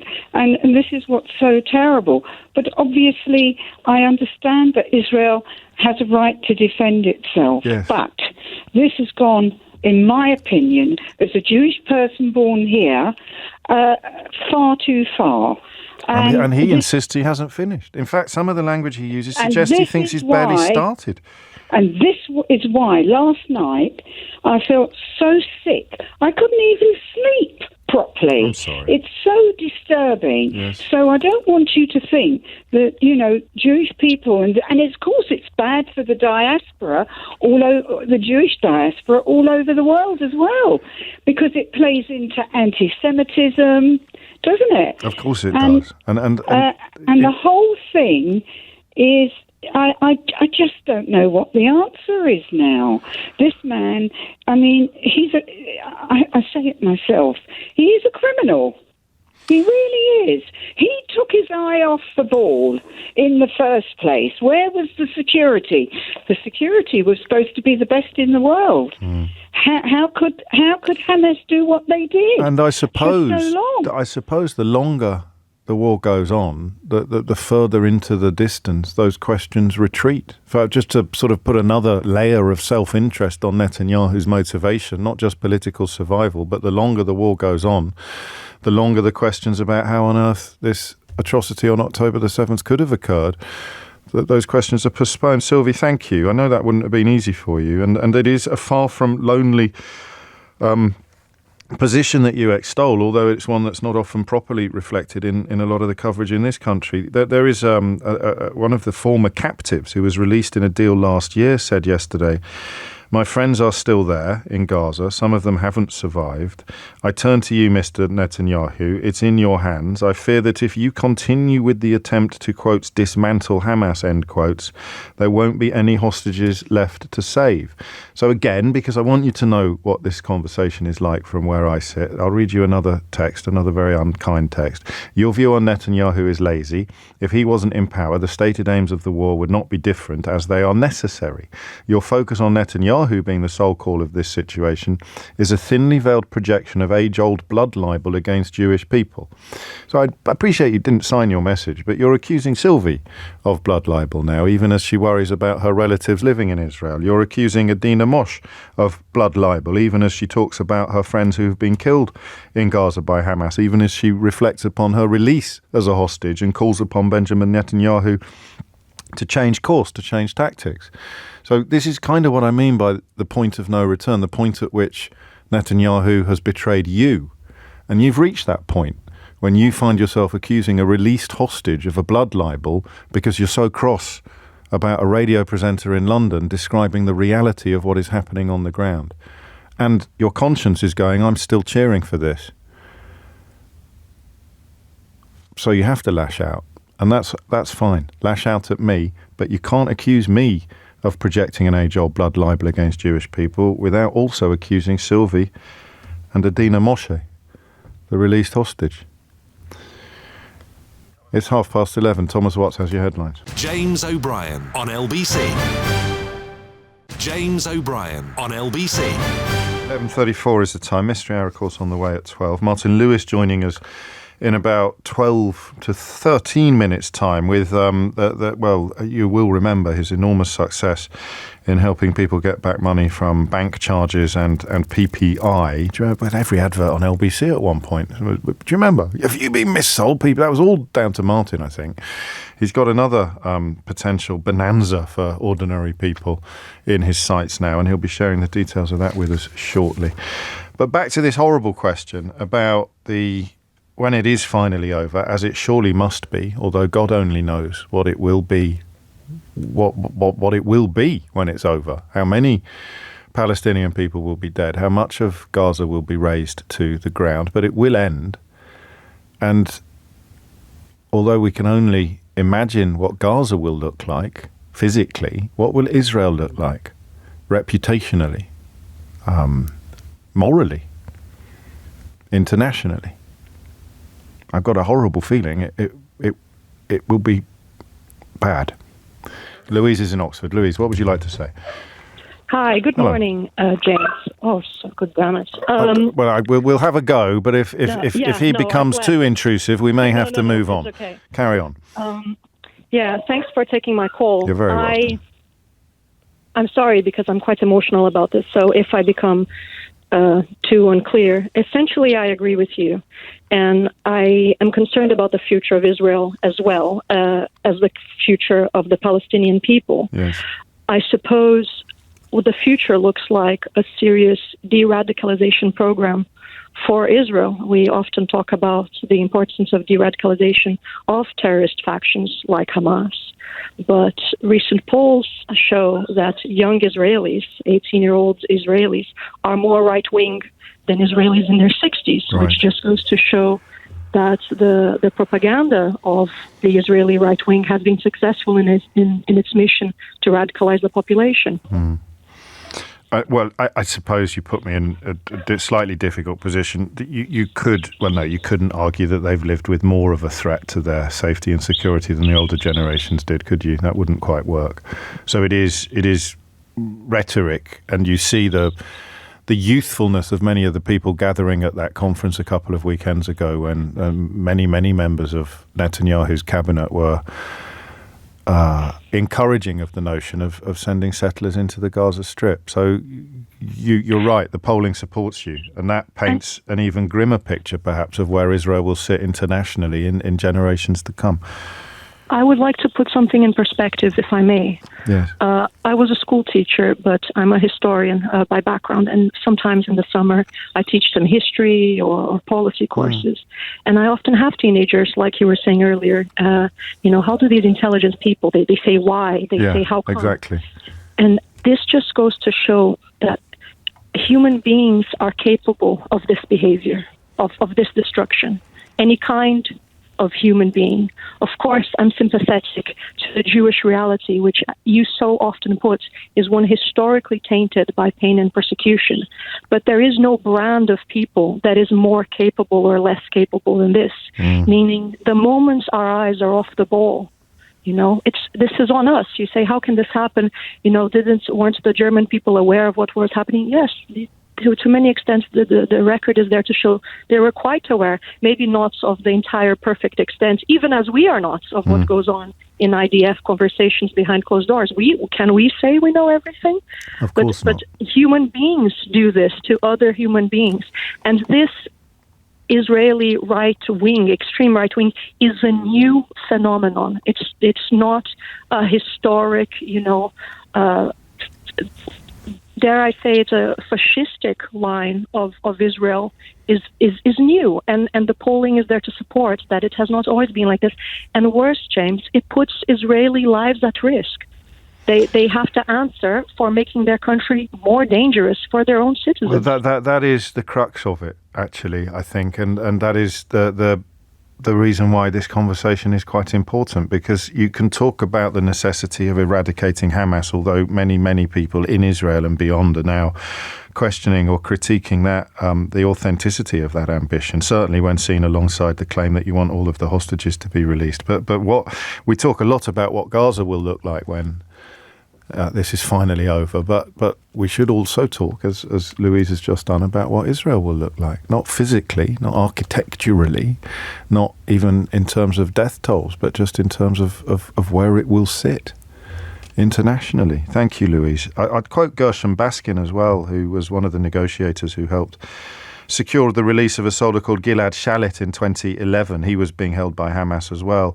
He said yesterday that Netanyahu's refusal to negotiate could spell a death sentence for the hostages, even as Netanyahu insists that their release is the rationale for the tactics being deployed. He wrote, "It seems that Netanyahu believes killing the heads of Hamas will lead to the release of the hostages. It may be, but it's also possible that most of the living hostages will be killed in the battle." 11:39. So that's someone else that our friend a moment ago would be accusing of blood libel against Jewish people, one of the Israeli negotiators who helped to bring about the release of Gilad Shalit in 2011. Louise, thank you. Peter's in Melbourne. Peter, what would you like to say? Hi. Well, I'm going to take a contrary point of view to you in that the ICJ, in its advisory opinion on the security fence, stated that Israel does not have the right of self-defence against the people and territory that it occupies. That the act of occupation is an aggressive act, and that the people that it occupies have the right to resist. I don't know that that's quite right, or at least quite as black and white as you describe it, but it's not. I mean, either way, it's not that pertinent to the question of where Israel is going to be in the eyes of the world, in the eyes of the currently sympathetic corners of the world when this is over. Well, I'd say that Israel's reputation, when during the Second World War, if the French resistance took some action against the German forces, the Germans would go into a village, pick out a couple of hundred people, line them up against the wall and shoot them. Israel drops a 2,000-pound bomb on a neighbourhood in Gaza. The only difference, in my point of view, is the method of execution. Well, one is discriminate, I suppose, and one is indiscriminate. But yeah, I mean, I take your point. The intention is to kill innocent civilians. So I think, as I said to your producer, Israel's reputation at the moment is circling around the toilet bowl. Yeah, I mean, I'm trying to find arguments to offer up against you, Peter, to be honest, but I can't really. I really don't like anybody citing the Second World War in the same breath as talking about current Israeli policy in Gaza, but you did it in, I think, a rhetorically watertight way. You are talking, in a sense, about killing innocent people as a punishment for the actions of guilty people. And although I'm sure some supporters of Israel would deny that is happening, there has to come a point. Apparently 27,000 dead civilians is not that point, but there has to come a point where Peter's argument becomes irrefutable. For an awful lot of people, I think that point has been reached. I think it's disappearing in the rearview mirror. 0345 6060 973 if you want to push back against what Peter said, or against what I've said, or against what Sylvie said, or against what anybody said. You can push back against what Jeff is about to say. Jeff has texted to say, "James, I've always been a fan of yours and I still am." That's a relief, Jeff. I'm 81 years old. My wife is a child of the Holocaust. All of her aunts and uncles disappeared in 1940. Netanyahu is a liar and a coward. They need to remove Hamas from control of Gaza. The need to remove Hamas from control of Gaza is essential. However, the ideology can't be eradicated except by education. It's just one more thing we didn't ask for the people of Germany's Dresden, whether we could bomb them. I think, Jeff, as you probably know better than I do, that under the terms of the Geneva Convention, which of course came in after the bombing of Dresden, I think that would be a war crime. But it makes it all the more pertinent, not less.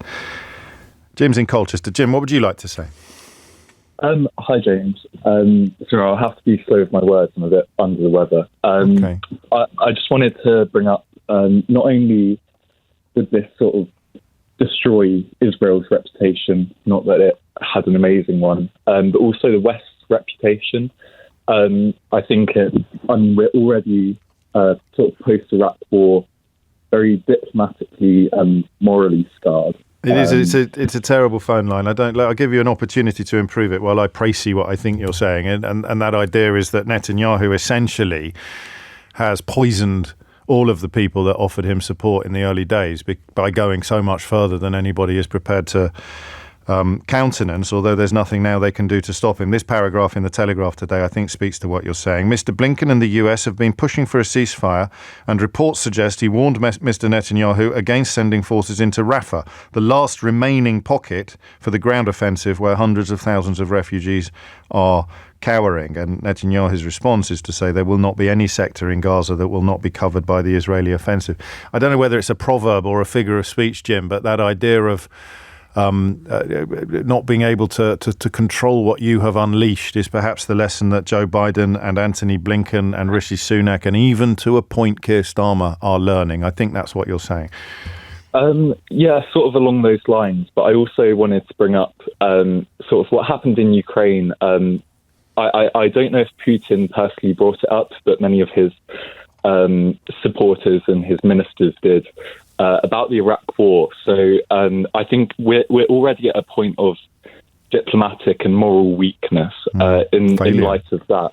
Yes, yeah, completely. So I think really, I mean, you saw George Bush had that Freudian slip where he said the Iraq war was unjust and barbaric. But I mean, you look at we have no moral standing at the moment. We're completely scarred from the Iraq war.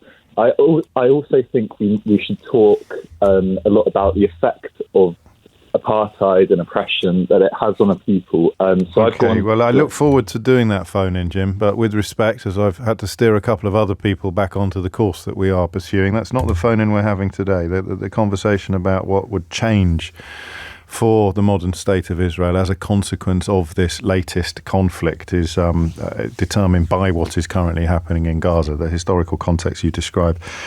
Part of the conversation, undoubtedly, but not the part that we are addressing today. But thank you, especially for talking to us while you were feeling a bit under the weather. 11:46 is the time. After this, may take some more calls on this, but I'm very keen to hear from the money-saving expert himself about his latest attempt to put money in your pocket, money that has unfairly made its way into the coffers of big businesses and which by rights belongs to you, but you will need a little bit of help liberating it from said coffers. He did it with PPI, he did it with bank charges. What's he going to do it with next, and will it work in your favour? James O'Brien on LBC. James O'Brien on LBC.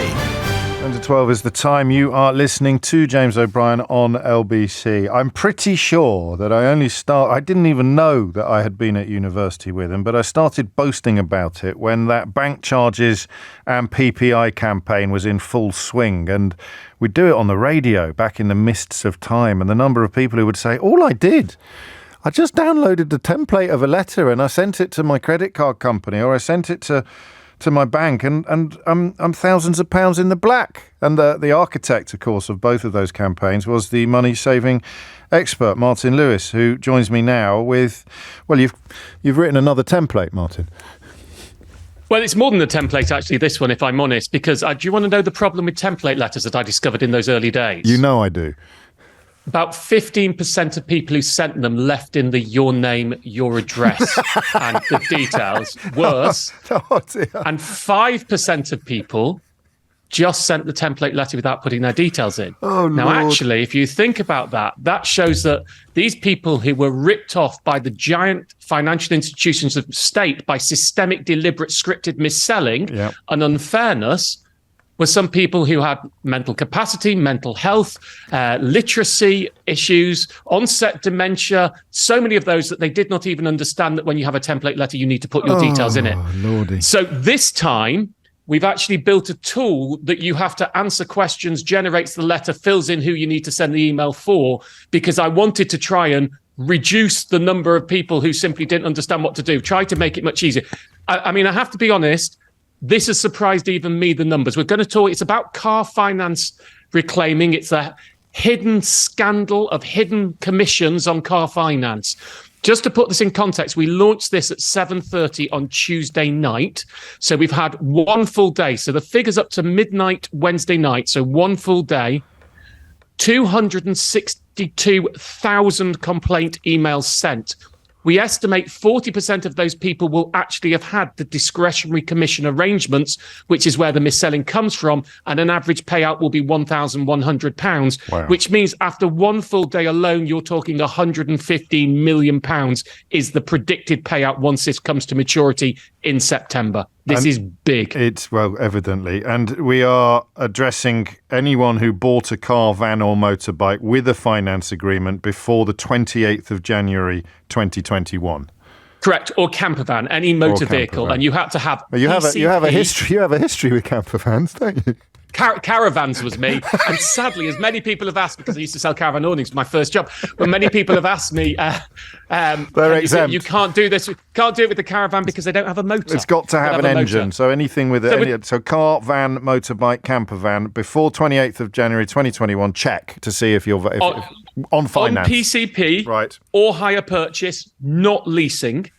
Now, this is what went on, basically, and it went on for years and years and years. The car finance firm said to the dealers and the brokers, listen, you can charge whatever interest you like. You can make up the interest rate, and the more interest you choose to charge, the more commission we will pay you. Wow. And so, of course, they made up the interest rates for years and years and years. The commission was higher, but the crucial point is they did not tell the customer. Wow. So the customer had no ability to negotiate and say, well, hold on, you're charging me 10% APR, I know that firm offers it for 4% APR. I don't want this deal that you weren't told.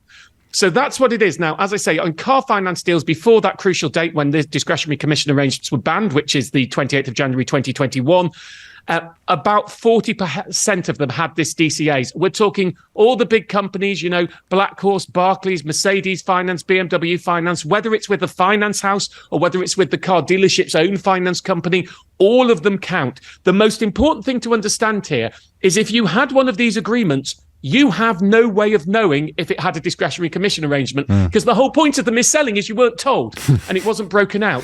So what we do in the template and what it enables to do is it does two things. It first of all says, did I have a DCA on my policy? Right. And if you did have a DCA on your policy, it says, I want to log a complaint.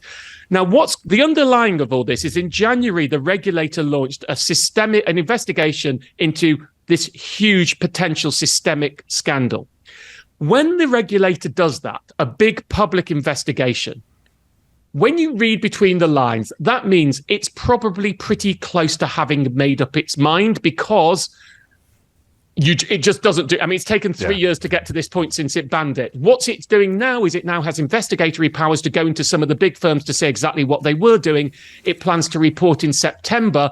But frankly, I suspect most of the investigation now is judicial review proofing what it decides to do. When it comes out in September, we don't know whether it will rule, and what I would like to see it do is it rule that anybody who had these discretionary commission arrangements is given their money back without them having to apply for it. That would be unprecedented. We've only seen it happen twice before. They were both voluntary arrangements with individual companies. Right. More likely is we'll have a PPI.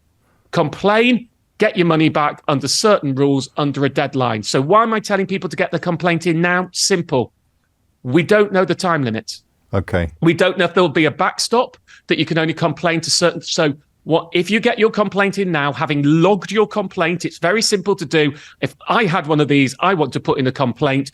Then if there are any backstops on the time timing, you've got your complaint in as soon as possible. So sooner is safer. That's the reason for doing it now, not waiting till we know the announcement in September. Nothing will happen until December, but the sooner you get this in. Everyone asks me how far back you can go. We don't know yet. I could give you lots of highfalutin, but there's a chance if you had a policy after the 6th of April 2007, you may be eligible. Gosh. Older ones, you're going to have your own paperwork. Newer ones, the finance firm should find the paperwork for you. This is all covered in my guide. But we just need to get the word out. Just to put this in scales of magnitude, James, back of the envelope, 13 billion. Good Lord. 13 billion. Bank charges was 2 billion. PPI was 40 billion. This is 13 billion. I mean, we're talking quantitative easing type levels of economic stimulus if these payouts happen. Clearly an issue for the company. And PPI was the biggest and most powerful form of quantitative easing to boost the economy we ever had. You know, it wasn't the government buying bonds. It was actually putting real money in people's pockets that they spent. This one could be similar. Typical payout, you get the difference between, we think you'll get the difference between the interest rate they charged you and the cheapest interest rate you could have got, £1,100 a person. Extraordinary. So that's where we are now. And this is just the beginning. Extraordinary. So briefly, just because of the news, not for any other reason, I could listen to you all day. I go to moneysavingexpert.com/car finance. What do I do? What happens? You read the guide because it's important you understand this in more detail than I've said now. There is a tool on there where you give as much detail as you can. Just as a note, we don't save your details. This isn't data mining. We only use the details for doing the letter. You give as much detail as you can. If you've got the policy number, great. If not, then you've got your old addresses and hopefully you've got the registration number. If you don't know who the firm is, there's tips on how to find out who the firm was. You fill it in. It generates an email for you, including filling in who you send it to. You then read it because it's your letter, not my letter. And I'll be honest, legally, it's your responsibility, not mine. But I drafted the letter personally and then got some legal advice and then fed it through various companies and all that type of stuff. And then you press send, you get the letter in. It's brand new. It's uncharted territory. We don't yet know how the firms are responding because we only launched this at 7:30 on Tuesday night. But we'll be following it up. We'll be absolutely managing this, and there's ways to keep in touch there. I mean, people are telling me it's a piece of pie. Yes, thank you. Good. A piece of pie. Thank you. That was just a little moment. Nice, tasty, steaming pie. A little flutter. Cherry there. chocolate pie. Thank you very much, Martin Lewis. And good luck with it. We'll keep an eye. Well, you'll keep us posted on developments. But you could, as you say, I'd never thought of that quantitative easing point before. You're right, because it is putting money into people's pockets that they can then go out and spend on other things. Honestly, one of the things that got George Osborne through those austerity years was PPI payouts, and people didn't give it enough credit. Oh, well, that's what kept the economy going. Well, there you go. I told you he was good, as if you needed me to. Martin Lewis, Money Saving Expert, thank you. That address, moneysavingexpert.com/car finance. Get yourself over there because he ain't been wrong yet, has he? Mystery Hour next, and I thought I'll introduce a new tradition. I shall share. I do a little mystery at 11:59 just before we go to the 12 o'clock news, after which Mystery Hour proper gets underway. So are you ready for a mystery? Would you like a little mystery, a little game, a little multiple choice game? It's reported today that a commonly available medication could have an unexpectedly beneficial effect upon dementia. In other words, taking this medication could reduce your exposure to potential dementia later in life. Is that medication A, aspirin, B, Viagra, or C, evening primrose oil? James O'Brien on LBC. 3 minutes after 12 is the time. Nick's been in touch. He says, I think I heard about this recently, James. I'm fairly sure the answer is Viagra, but I know I'd find it very hard to take that every day.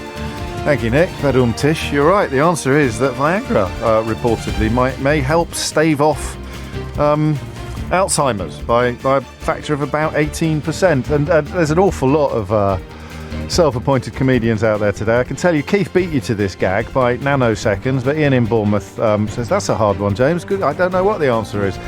My personal favourite is good luck running a double-blind test on that one, says David in London. So that wasn't the placebo then. All right, work it out. 4 minutes after 12 is the time. Mystery Hour is upon us. Your weekly opportunity to achieve the sort of satisfaction. God, it's like a carry-on film at the moment, this programme. The sort of satisfaction not ordinarily available anywhere else on your radio dial. It's fairly straightforward, and these days, of course, there is a glorious prize. And the prize is a year's supply of... No, the prize is... brand spanking new Mystery Hour board game. There's a booster pack coming later in the year. Loads of people who asked me, and actually I was reminded last weekend at my gig in Wolverhampton, that you can play the game without the board. You can play the game just with the cards. Quite a lot of people do that, as the cards have got the game. Well, anyway, that's a fairly straightforward explanation. You don't actually need to use the board to keep the score.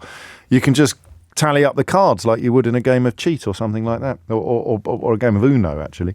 Anyway. If you make my favourite contribution of the day, you will win a Mystery Hour board game. The full terms and conditions for that are at lbc.co.uk. And if you want to find out more about the Mystery Hour board game, go to mysteryhour.co.uk. The way it works is this. If you're new to this, you're in for a bit of a treat. It may sound a little ordinary, but I told you, didn't I? I was speaking to students yesterday from the Global Academy, which is one of the fantastic initiatives run by the people that also run this radio station. Something very, almost feel like a vampire in a room full of enthusiastic and inquisitive young children. It's like you're sort of feeding on their energy. Really impressive young people, and their teacher Catherine was superb as well.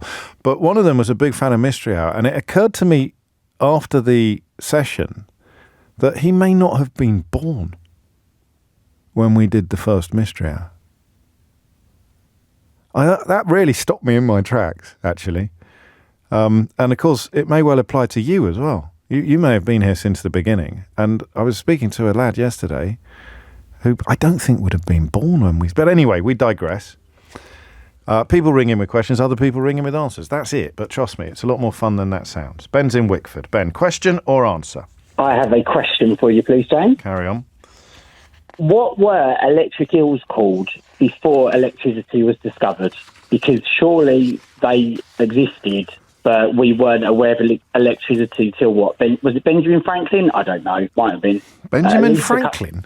At least a couple of hundred years ago. But electric eels must have been around for thousands of years. What were they called? Is this a proper mystery? I mean, there'd be millions there was loads of stuff that doesn't have a name. It was only really sort of taxonomy and Darwin, very sort of 18th, 19th century enthusiasm to start making lists of things and giving them all names. And it would have been you'd still have known that it was stunning things. So it wouldn't have been called an eel. Is that what you're saying? I don't think it would have been called anything. I mean, it's first of all, I think it's South American anyway, so it probably isn't even called an eel in South America. Do you see what I mean? Egyptian. You thought it was what? I thought electric eels were in the Nile. Oh, but they might be. But it's a freshwater South American fish. The electric eel, what we call an electric eel, electrophorus. That sounds made up. No, definitely not. Electrophorus fishius is the technical term. Electrophorus is correct, actually. So what would it have been called?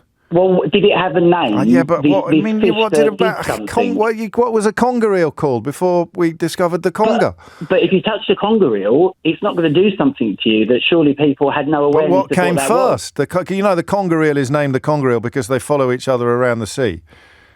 Oh, I didn't know that. Yeah. There you go. Every day for school day. So what came first? The dance, the conga, or the name, the conger eel? Because it does the conga through the sea. No, that's a fair point. Surely come on and was... do the conga. You can do it too. That's not how I was expecting this to go. I'm not going to lie. I can't send you out into the world thinking that's true, Ben. That's not where the conger eel got its name. Oh, God. Now, see, you pulled the words mark towards it. Surely the electric eel was known as something before it was the electric eel. I think you're probably right. But if anyone knows, I shall give you the money myself.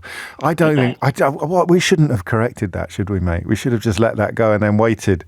We'd be sitting somewhere. We'd be sitting somewhere with someone and say, do you know how the conger eel got its name? And someone would say, yeah, just because all the conger eel follow each other around the sea. I was going to go home and tell my wife that, but that would have been embarrassing. By tea time, it would be halfway around the world. That'd be viral, exactly. That'd be all over Twitter. What if it is true? What if I've just made it up, but it is actually the real reason why no one's going to know whether we're coming or going? It'll be like watching Fox News. There must be a fish person. There must be a fish person. Show that knows the answer to the conger eel and the electric eel. No, he can only answer the electric eel. I thank you for that. But I'd be amazed if anyone does, or indeed if there is an answer to it. I don't know. We shall find out.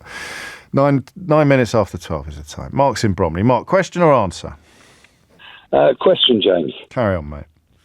Okay. I've reached an age now where a lot of my friends are having various bits of ironmongery added to their bodies, such as hip replacements and gold teeth and things like that. What I want to know is, when they sadly pass on and they're cremated, what happens to those various bits of metal that will undoubtedly be left in the crematorium? It's a bit morbid, isn't it?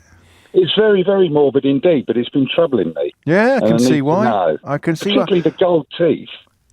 Well, yeah. There's got to be a, someone's making a quid there. Times are hard, are they, Mark? Well, not that. I'm not that desperate yet. Yeah, I mean, crikey. I've got a vague something. I think someone told me they'd kept a knee or a hip. I could be completely making it up. You could probably electrocute them, but what happens if they just gather? Do they end up in someone's urn on a mantelpiece somewhere? Well, you wouldn't be able to fit a hip in an urn, would you? I don't know. They're quite a big bit of kit. It's quite a big bit of kit. That could be another question. All right. So what happens to the stuff that doesn't burn? Yeah, the stuff that doesn't burn. Okay. Thank you, Mark. I mean, crikey, it's all human life and indeed water life. What's the phrase? Sea water life, marine life, all marine life, all human life and indeed all marine life is here today. Thank you. I thought so too. Peter's in Wigan. Peter, question or answer? It's a question. Carry on. Why are the numbers on a dartboard in the order that they're in? And who decided that? It is actually quite a careful calculation. About the highest number has the 1 is next to the 20, isn't it? Yeah. Is the 2 next to the 19?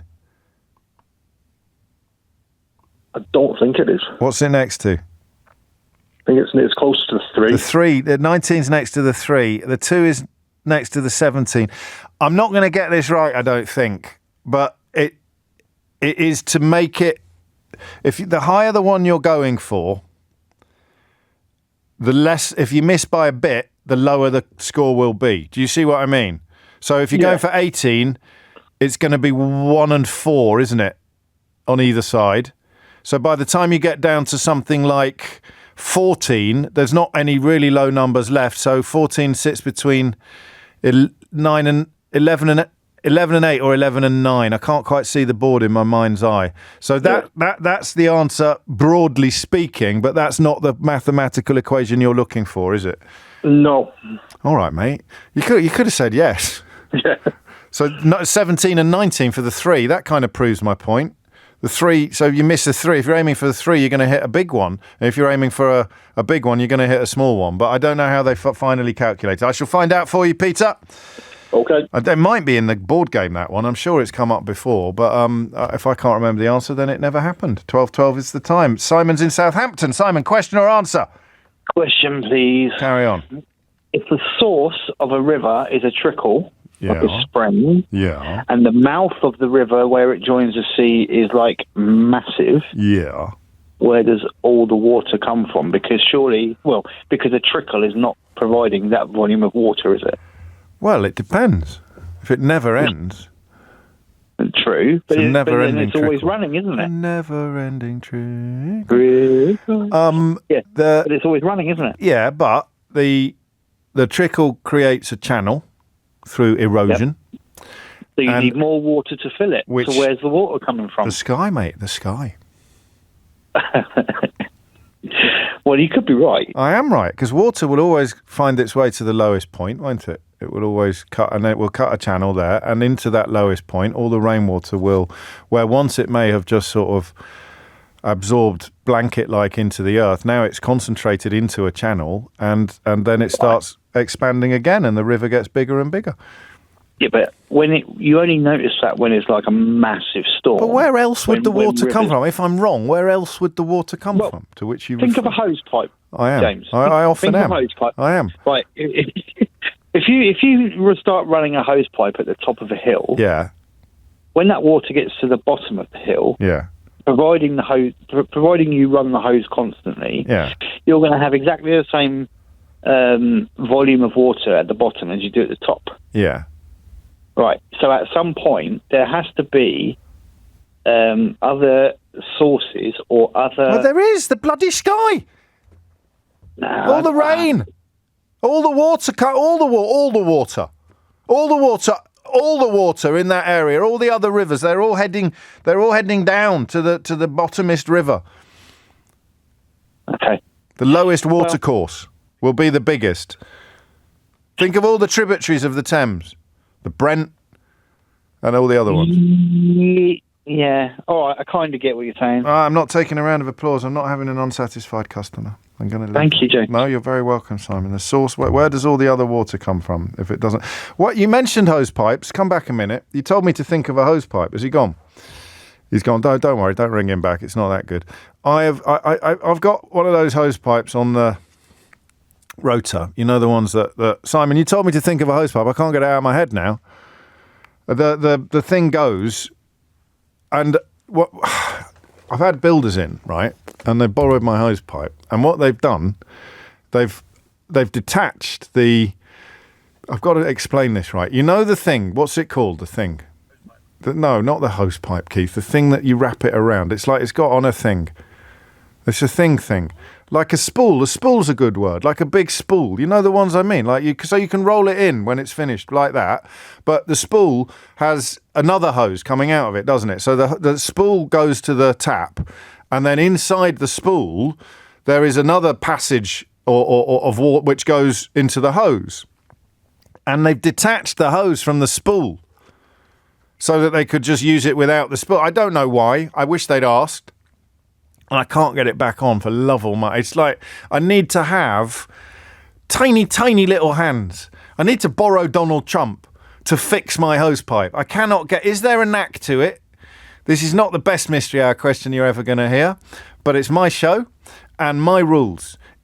What do you do if you can't get your hose attached to your spool again after a builder has removed it and tried to cover up the fact by re-spooling the hose so that when I turned the hose on the other day, it just went everywhere from the thing.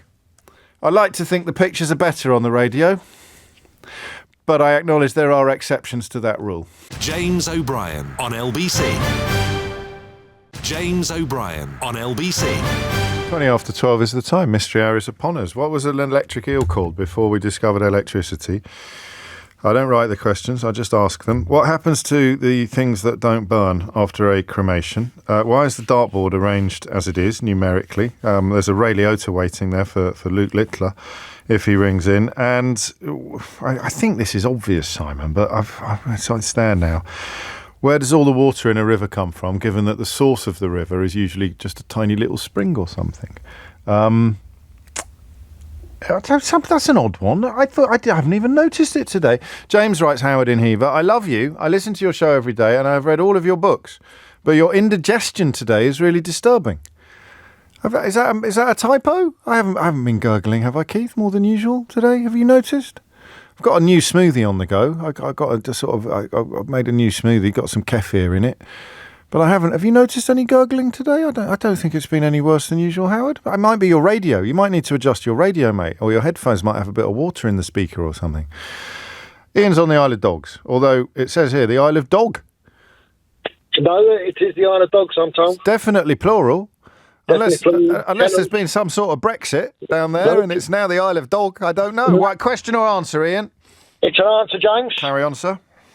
What happens to metal when you're cremated? Yes.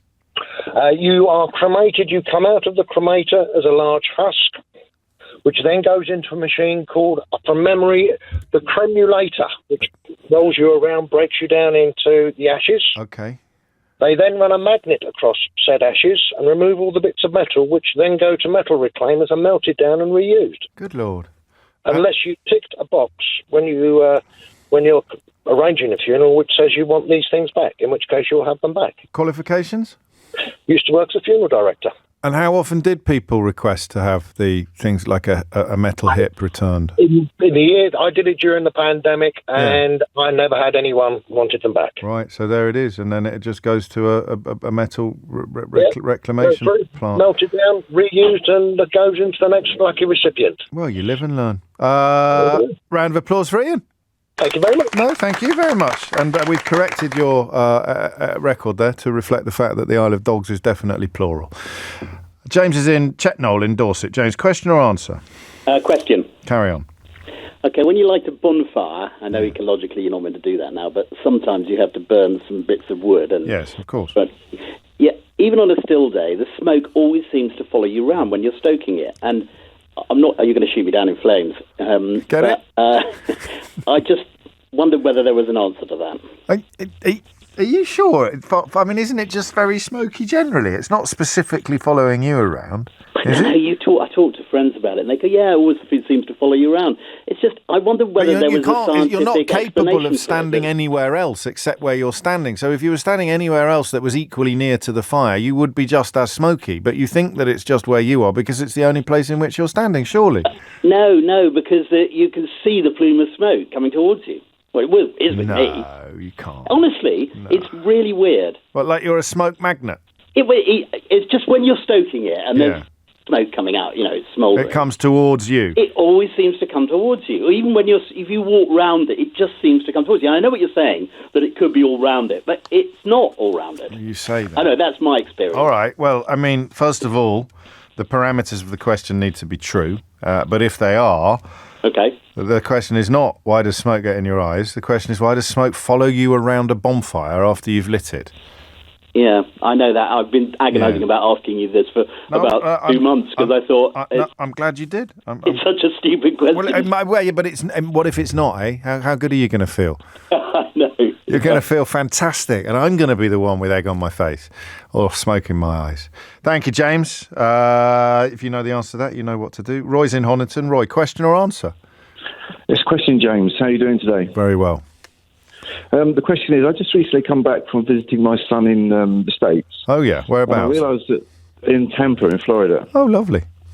Yeah, weather was lovely. It was a beautiful time.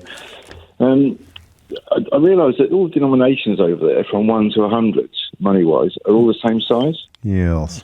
So my question is, how do blind people know what they're paying with and what the amounts are? I did shut my eyes and have a little play with the notes, but did it make any difference? Yeah. I think, and I don't think I'll take the answer for this.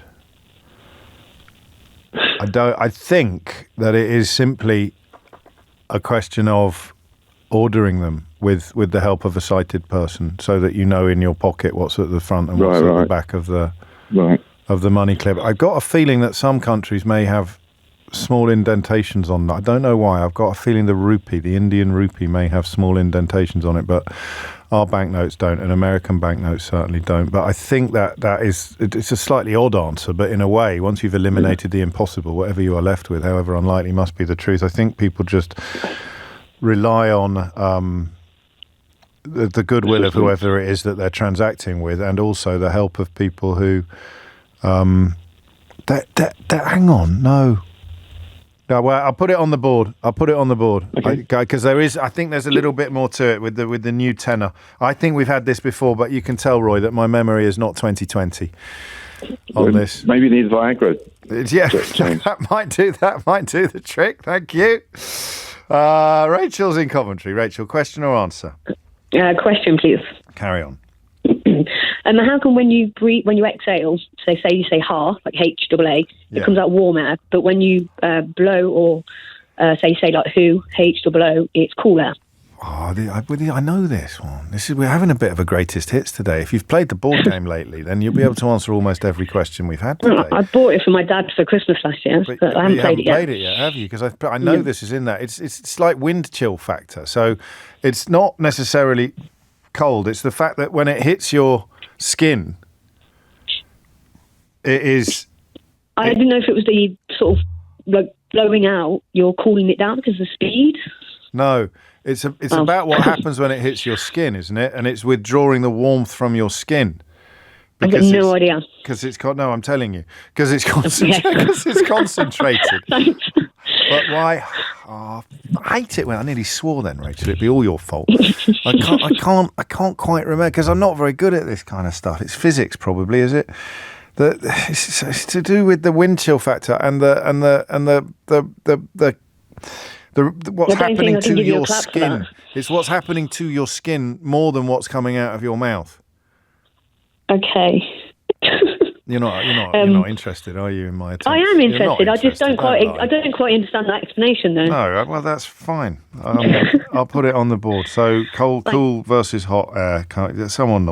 This is pathetic. I must have done that 20 times over the years, and there comes a point where you wonder whether Mystery Hour is just for our amusement rather than our education, if you can't remember any of the answers.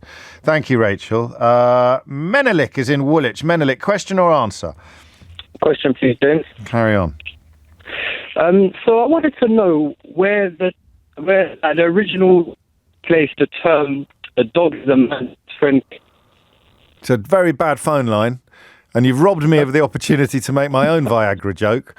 But the question, I think, is when did dogs become known as man's best friend?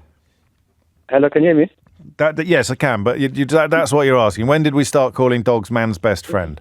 Yeah, because when I think about it, in terms of animals, I would have thought it would have been horses in terms of how useful they've been to humanity. Well, yeah, I mean, I guess you don't really keep a horse as a pet, although, of course, The Banshees of Inisherin, a rather splendid film, gives an exception to that rule. But yeah, the horse. I know dogs were working when we first domesticated them, but latterly they have largely been kept for comfort and company, as opposed to the purpose that they serve. You don't have a pet horse. Don't lie to me. No one's got a pet horse. Even if you think it's a pet, you don't ride your dog around the garden, do you? In the way that you do a horse. Thank you. Why? Why is a dog? I mean, who else? Not a cat, obviously. A man might be a cat's best friend, but a cat ain't no man's best friend, that's for certain. What else would you put? Well, I mean, it's not a lot of competition, really. But where does it come from, the phrase man's best friend? I like that. 0345 6060973. It's quite a lot to get through, though. I've missed a couple of names off the list, but I'll deal with that. Keith and I will consult in the news bulletin. Should we go to Minnie or should we go to Amelia? What do you think? So let's get the news out of the way. Amelia Cox is here now with your news headlines. James O'Brien on LBC. James O'Brien on LBC. It's 33 minutes after 12. What were electric eels called before we discovered electricity? Why are the numbers on a darts board arranged in the way that they are? Where does all the water in a river come from, given that the source of the river is usually a sort of little spring at the top of a hill? Why does smoke seem to follow you around when you light or stoke a bonfire, if indeed it does? That's James's assertion. How do partially sighted or blind people, particularly in America, that's the crucial element of this question, where all banknotes seem to be the same, how do they distinguish between banknotes? Why does air coming out of your mouth and directed at your hand feel cold when you purse your lips and blow, but feel warm when you open your mouth widely and say, ah? That's from Rachel. And Menelik wants to know when dogs first became known as man's best friend. There's quite a lot going on there, isn't there? Minnie is in Cranbrook. Minnie, question or answer? Well, I've got actually an answer and a question. No, because you know only if you cleared it with the producer. Oh, no, I haven't. I know. I've got a question then. I Carry just know that the ancient Egyptians called don't blow it, Minnie, or you'll be cancelled. You'll be cancelled. If you've heard about cancel culture, this is where it gets real. Get on with the question. Get on with the question. Okay, sorry about that. That's okay.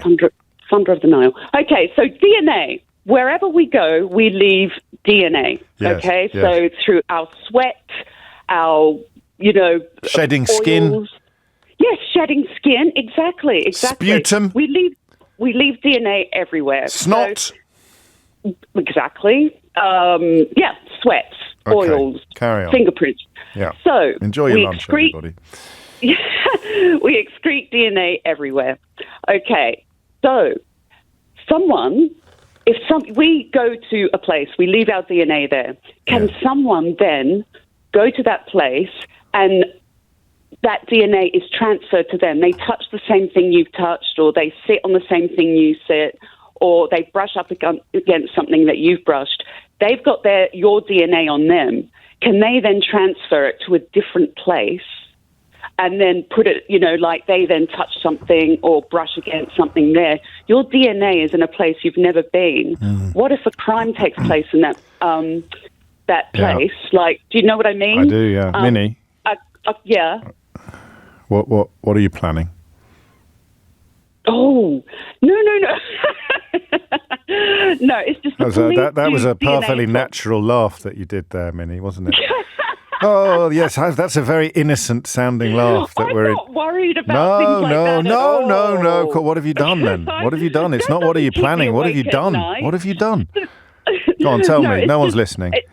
No, it actually comes from a crime show I saw on television where someone got in trouble and they didn't do the crime, but their DNA was at the scene. Your Honour. And I just want to know, like, the police DNA swab, especially if it's a serious crime, and even a relative... of course you can. Of course you can. Yes. Yeah, even a relative that has been... I can pick up a hair. I mean, just think of a hair. I can pick up one of your hairs and drop it at the scene of the crime where I've murdered someone. No, I'm talking like not an object. No, a hair. I know. You're just talking about a smaller thing than a hair. Anything that contains your DNA is mobile and portable. Well, how long does it last? Well, that's not what you asked. Also, what are you planning? I'm not planning. Why do you need to know how long it lasts? It's a worry. Yeah, you're telling me it's a worry. We might have to keep a record of this call for Special Branch. No, I'm not planning any crime. I'm just saying I have a thing about it. I think, is my DNA somewhere? Yes, yes, definitely. I have read more crime fiction than you have. I don't really watch the true crime stuff on the telly, but yes, definitely. If you think of a little piece of skin or a bit of saliva or whatever it is, just think of it as if you'd thought of a hair before you rang in, you probably wouldn't have rung in, would you? Because a hair so obviously can be transferred from one place to the other. Obviously, but after a while, that hair is going No. That's your second not allowed bit of the question. You didn't ask about it wearing off. I'm talking about no, you're fingerprints and DNA. Yeah, I know. Hair is DNA. Hair it's the DNA in the hair that would allow them to. Yes, I know, but it's the same. Like it's the same. Right. There is DNA in your hair that they would use to establish that you had been somewhere, but they can't establish it conclusively because your hair could have stuck to someone's coat. So that's how, I mean, they also find, well, look, the obvious answer to your question, actually, which I should have realised sooner, is how the heck do you think they catch people for murders 30 years after they happened? Answer, because they find DNA on the clothes that matches the murderer, even though it's now in a lab and has been for 30 years. So the DNA has moved from the crime scene to the lab. See? That has to be meticulously kept. Yes, all of that, but it's still, your question was, is it mobile? And the answer is yes. Okay, thank you. Thank you. Round of applause for me. In fact, 2, because that was like pulling teeth, which also can be moved from the scene of a crime to elsewhere quite easily. Andy's in Tunbridge. Andy, question or answer? Afternoon, James. The answer to your questions about rivers and contribution of the water that gets into it. Yes. So there's kind of 2 elements to this, really. One is the contribution of groundwater, and one is the contribution of the broader catchment. So on the groundwater side of things, certainly in southeast England, you have permeable rocks like chalk. Chalk is a really important element in this because it is a source of where water is held, and it can be kept there for months through the summer. So then at the spring line, at the impermeable rocks, the water then starts being emitted back into the river system all through the year. That's slightly different in the case of, say, the Lake District, where you've got impermeable rocks, but the sheer amount of water that you get because of the high rainfall totals means that there's always water contributing to those catchments anyway, and you've got glacial deposits which help to kind of keep the lakes themselves in place. So that's part of it. That's called the base flow element of our river systems. Obviously, in summer months when it becomes very dry, you do sometimes see rivers starting to dry out. You do. So the other element of this is the broader catchment itself. So even something like the Thames isn't just one river watercourse. There are hundreds potentially of other smaller tributaries which... Like the Brent and the Fleet. Yes. The Tyburn, is the Tyburn a river? I think so. Yeah. The Kennet, the Colne, all of that. All of those. So they all contribute to the broader Thames catchment. Yeah. So when you get heavy rain, which usually falls on the higher ground, you tend to find all those small contributing rivers all then coalesce to form a much bigger river in the centre, which then runs out towards the sea. And that's the water cycle. So, as you say, it rains. So, but the major answer is it comes from the sky, and some of it comes from the ground. But the stuff in the ground was once in the sky. Yeah, and it's held up in soil as well. So, it's all good. You've done it. I mean, it was. I felt we were quite generous allowing Simon's question to stand because the source of his confusion seemed to be more of a him thing than a we thing, didn't it? But what remind us of your qualifications, Andy? I work for the Environment Agency. I'm actually on duty at the moment as a flood warning duty officer. Well, what happens if there's a bloody flood and you're on the bloody radio? Actually, yeah, I know. I'm probably going to be issuing flood alerts later today, actually. Really? Whereabouts? Don't tell us. You might get into trouble. What if there's not a flood? No, it's fine. I cover the Mole and South London, right. Actually. And you think there's going to be a flood? No, not warning. So, well, mate, your floody mind up. Just what we call alerts is the lower level of message that we send out when we expect outbank flow. Well, good luck. Keep them peeled. Property flooding. Keep them peeled. Thank you. Round of applause for Andy, please. Thanks, James. Thank you, Andy. Mystery Hour veteran there. We should have a Premier League of Mystery Hour contributors, shouldn't we? Andy would be very much in it. Ruth's in Toronto. Ruth, question or answer? It's an answer, sir. Good to talk to you. Likewise. I am blind, so that's my qualification, but there's a lot of blind people, so I don't get a radiola. The money in the United States is not only all the same size, but it's all the same color. So if a person with visual impairment could see color, that doesn't help them either. Whereas in Canada, our money is all the same size, but it's a different color. And we have Braille on our money, which the American blind people lament because they do not. So here, what they sometimes do is they'll fold the money in a certain way, the ones or the fives or the tens, in certain ways to keep it in their pocket so they know what's what. Yeah. But then you have to trust the person who's given it to you to tell you that they are honest in what they're giving you.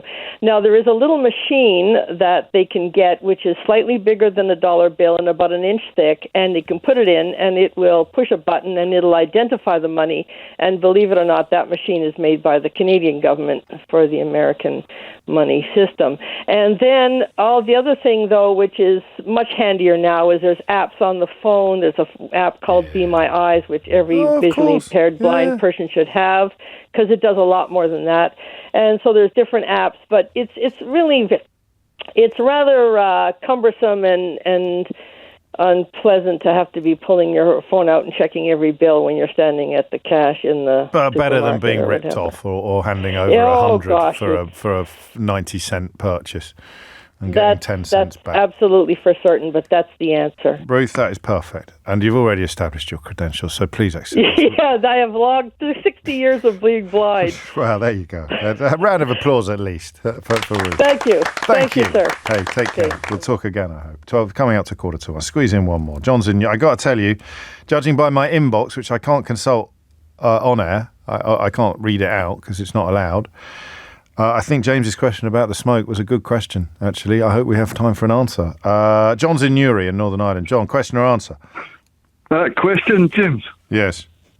The question is, it sounds a bit callous compared when your man was talking about dogs. Go on. A man's best friend. But anyway, when you get a mad dog, right, and he attacks somebody, and the police come and shoot him or whatever, why do they always say the dog was destroyed? Or not killed? Yeah. The dog was killed at the scene. Yeah, if you drop paint over, gloss paint over a wedding dress, it's destroyed, or you fire a missile at a building, it's destroyed. Why did destroy a dog at the scene? The dogs were destroyed at the scene. You're absolutely right. I've no idea. Just always seem to use it in connection with dogs. You know, if a polar bear attacked somebody, some scientist or something, to shoot it, right? Yeah. But a dog. Well, we don't know that, John. Seriously, I think if a lion escaped from a zoo, and then got, I think they might say on the news the lion was destroyed. Would they? I don't know. Heard that. No, nor have I. But when's the last time you heard of a lion escaping from the zoo? Thankfully, never. Let's not tempt fate, eh? There's enough bad stuff in the world going on without us accidentally jinxing an escaped lion. Okay, I like it. I may be too late in the day, but if anybody listening knows the answer, in fact, I think we could probably remove all questions now from the board, focus exclusively on answers and try and rattle through what remains in the time that is left to us. You are listening to James O'Brien on LBC. It is 12:46. James O'Brien on LBC. James O'Brien on LBC. It is 12:49. Lots of answers coming in via text. I do wish I could share them with you, but I can't. Them's the rules. Yarrick is in Orpington. Yarrick, question or answer? It's answered, James. First of all, very nice to be on your show. I love your programs. You're very kind. Well, lovely thing to say. Let's go. It's true. So regarding the air, if you blow the air through your pursed lips, you're increasing its speed, velocity, and in that way you're decreasing its temperature out on the hands. Is there physics laws regarding the gas flow? When you're blowing through your open mouth, you're then blowing the air at much lower speed, and the air comes out from your lungs, which is heated up by circulating blood in there, and because your extremities, your hands, your feet are on average slightly colder than the inside of your body, then you perceive the temperature which is coming from within your body as slightly warmer. So that's why we are blowing on our hands through the open mouth when we want to warm up. It's got nothing to do with taking the heat out of your hand. No. Are you sure? It's to do with I'm sure. It's to do with the temperature of the air. One time it's decreased by the quick flow through the pursed lips, and then on the other time when you open through your mouth. Okay, well, hang on. What are your qualifications? I'm emergency medicine doctor, so human physiology. Yeah, no, I'm not arguing with you about this. No. I'm not. I don't. I never argue unless it's absolutely necessary, Eric. You know this. In fact, sometimes I don't even argue when it is. I shall give you a round of applause. There we go, for Yarrick, please. Thank you kindly. Thank you kindly, and we'll speak again. I look forward to it. Steve's in Chester. Steve, question or answer? It's an answer, James, about the bonfires. Yes. Right, so if you think about a bonfire in the middle of a field with nothing around it on a perfectly still day, as it burns, it's drawing in cold air at the bottom, and it's heating stuff up, and the products of combustion are going up vertically because of warm air rising. If you're going to stand near it, imagine the circle pointing inwards of all air coming from every direction. You're now interfering with a portion of that, and you're creating a vortex. You're an air dam. Vortices being created. You're an air dam. Yeah, exactly that. So in perfectly still air, it does happen. Yeah. So you would actually, the smoke would direct towards you. The smoke, the smoke will follow you. Yeah, you're going to stand somewhere else, it'll go, hang on a minute, and it will follow you. See, I said to James, imagine if this turns out to be scientifically interesting, you are going to feel fantastic. And there he is. There he is right now, thanks to you, feeling fantastic, Steve. So if you do nothing else of value today, you've done that. Okay. You've given that gift. Good. Qualifications? Today, Thursdays, two qualifications. One, I asked my dad this at bonfire night about 1978. Love it. And he puzzled and went, I'm going to work this out. And he sat down with a piece of paper and worked it out. Fantastic. And I asked my physics teacher a couple of years later. And then about 3 years ago, I was going offshore and you have to do some safety training, part of which is firefighting. And the fireman, I asked him the same question. He goes, yeah, and confirmed it. And he was a fireman, James. So you've triple-checked it. I've triple-checked it. Possibly the most extraordinary collection of qualifications we've ever had on Mystery Hour. I'll tell you what, the youth of today don't go into that sort of detail. Have a round of applause, Steve. Beautifully played. Thank you very much. Beautifully played. Emma's in Ipswich. Emma, question or answer? Answer. Carry on. Can I just say I'm having a little bit of a moment? I phone up presenters. I can't believe I'm speaking to my hero. Hello, James. I'm a bit nervous. Oh, it's only me. It's only you. It's the darts. Yes. Answer to the dartboard. Yes. Brian Gamlin in the 1890s came up with the configuration of the numbers. Are you sure it wasn't the Earl of Dartmouth? No, darling. No. Okay, He did the arrows, dear. Just checking. All right. Okay. Ryan Gamlin. Yep, in the 1890s. Sounds like quite a modern... I didn't think they had people called Ryan in the 19th century. No, Brian. That's more like it. Brian. Okay, go on. 1890s. Brian Gamlin. Yeah, 1890s. He came up with it, and I think there's over 2 million other configurations that you could come up with. But his, just from the way he did it, ended up being the best. It's to increase accuracy. So you can't get a lucky shot. Yes. So you can't just fluke a win. So it is to increase accuracy. So and if you miss a high number by a bit, you'll hit a low number, and if you miss a low number by a bit, you'll hit a high number. But do we know the actual calculation? So the 1 is next to the 20, but the 2 is not next to the 19, for example. No, honestly, he just, as I understand it, he just came up with it. And there are so many other ways, like I said, that people have come up with. There's over 2 million other configurations it could be. But his just has worked the best. But he died before he could patent it. Oh, how terrible. No, could you patent that? In 1903. Yeah, you probably could patent. Qualifications? It was a chat with. I was in a village pub. It was Christmas. You know, it's a lot of football, a lot of darts. Sitting there with my dog. And it came up. Chaps were talking to the dog, and it came up. Drinky poos conversation. Round of applause for Emma, please. Very nice note, thank you. Beautifully done. Alex is in Hornchurch. Question or answer, Alex? I've got an answer, and I'm really excited because this is going to be my 5th clap. I've had 3 for an answer and 1 for a question. Let's not count any chickens, Alex. Let's not count any chickens before they hatch. Go on. Okay, then. So the answer for the dogs being destroyed is because dogs are classed as chattel. And a chattel is, looking at Google, is an intangible personal property. So you're not going to say a dog was killed legally because it's classed as chattel. So that's why they say destroyed, because a dog is chattel. And you're going to ask me my qualifications for this? I am. What are your qualifications for this? Because I had the very first ever dog custody battle, which I know you referred to back in 2006 when I was listening to your show once before. And when I took my ex to court and they were talking about it, that's when I found out that a dog is classed as chattel. So that's why I think... That's why they don't say it was killed in legal terms, because a dog isn't classed as a... Dating back to the times when a dog would be of value because of the service it provided to the owner rather than the company and the comfort. So that's why I think they don't call it killed. I personally would say that dogs were killed because, you know, I love dogs, and but no, that's why they say people destroyed. are killed, animals are destroyed, but the dogs are destroyed because they're I like that qualification. Whether or not it's relevant to the answer you've provided or not doesn't really matter. Do I get my clap? I think you do, yeah. Look at that, 5 and counting. James. Take care, Alex. 12:56 is the time. Peter is in Twickenham. Peter, question or answer? It's an answer. I've done this one.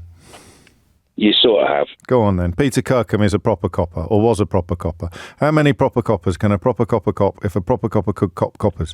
Carry on, Peter. Yeah, you're right. DNA is mobile, and when we leave DNA at a scene, it's in the cells of our body. So the hair, it's in the follicle at the end of the hair, or it's skin cells or whatever, or in blood or any other fluid. And yes, it can be moved around, and that is a real problem for proper coppers because there's sort of degrees of contamination with different issues. The first is that somebody brings DNA into the scene, their own DNA, by walking through the scene after it's happened. Yeah, exactly. It's why you have to put on your special shoes like you're at the swimming pool. Exactly right. All of that clothing and overshoes and the packaging of things and gloves, they're all important to avoid contamination. Perfect. So qualifications? That can distract the inquiry, but even worse is secondary. You can move stuff around within a scene. Because it lands on you, it sticks to you, and you take it somewhere else unwittingly. Exactly, and you put it down onto another item. And even worse still... Defence lawyer's dream, mate. Defence lawyer's dream.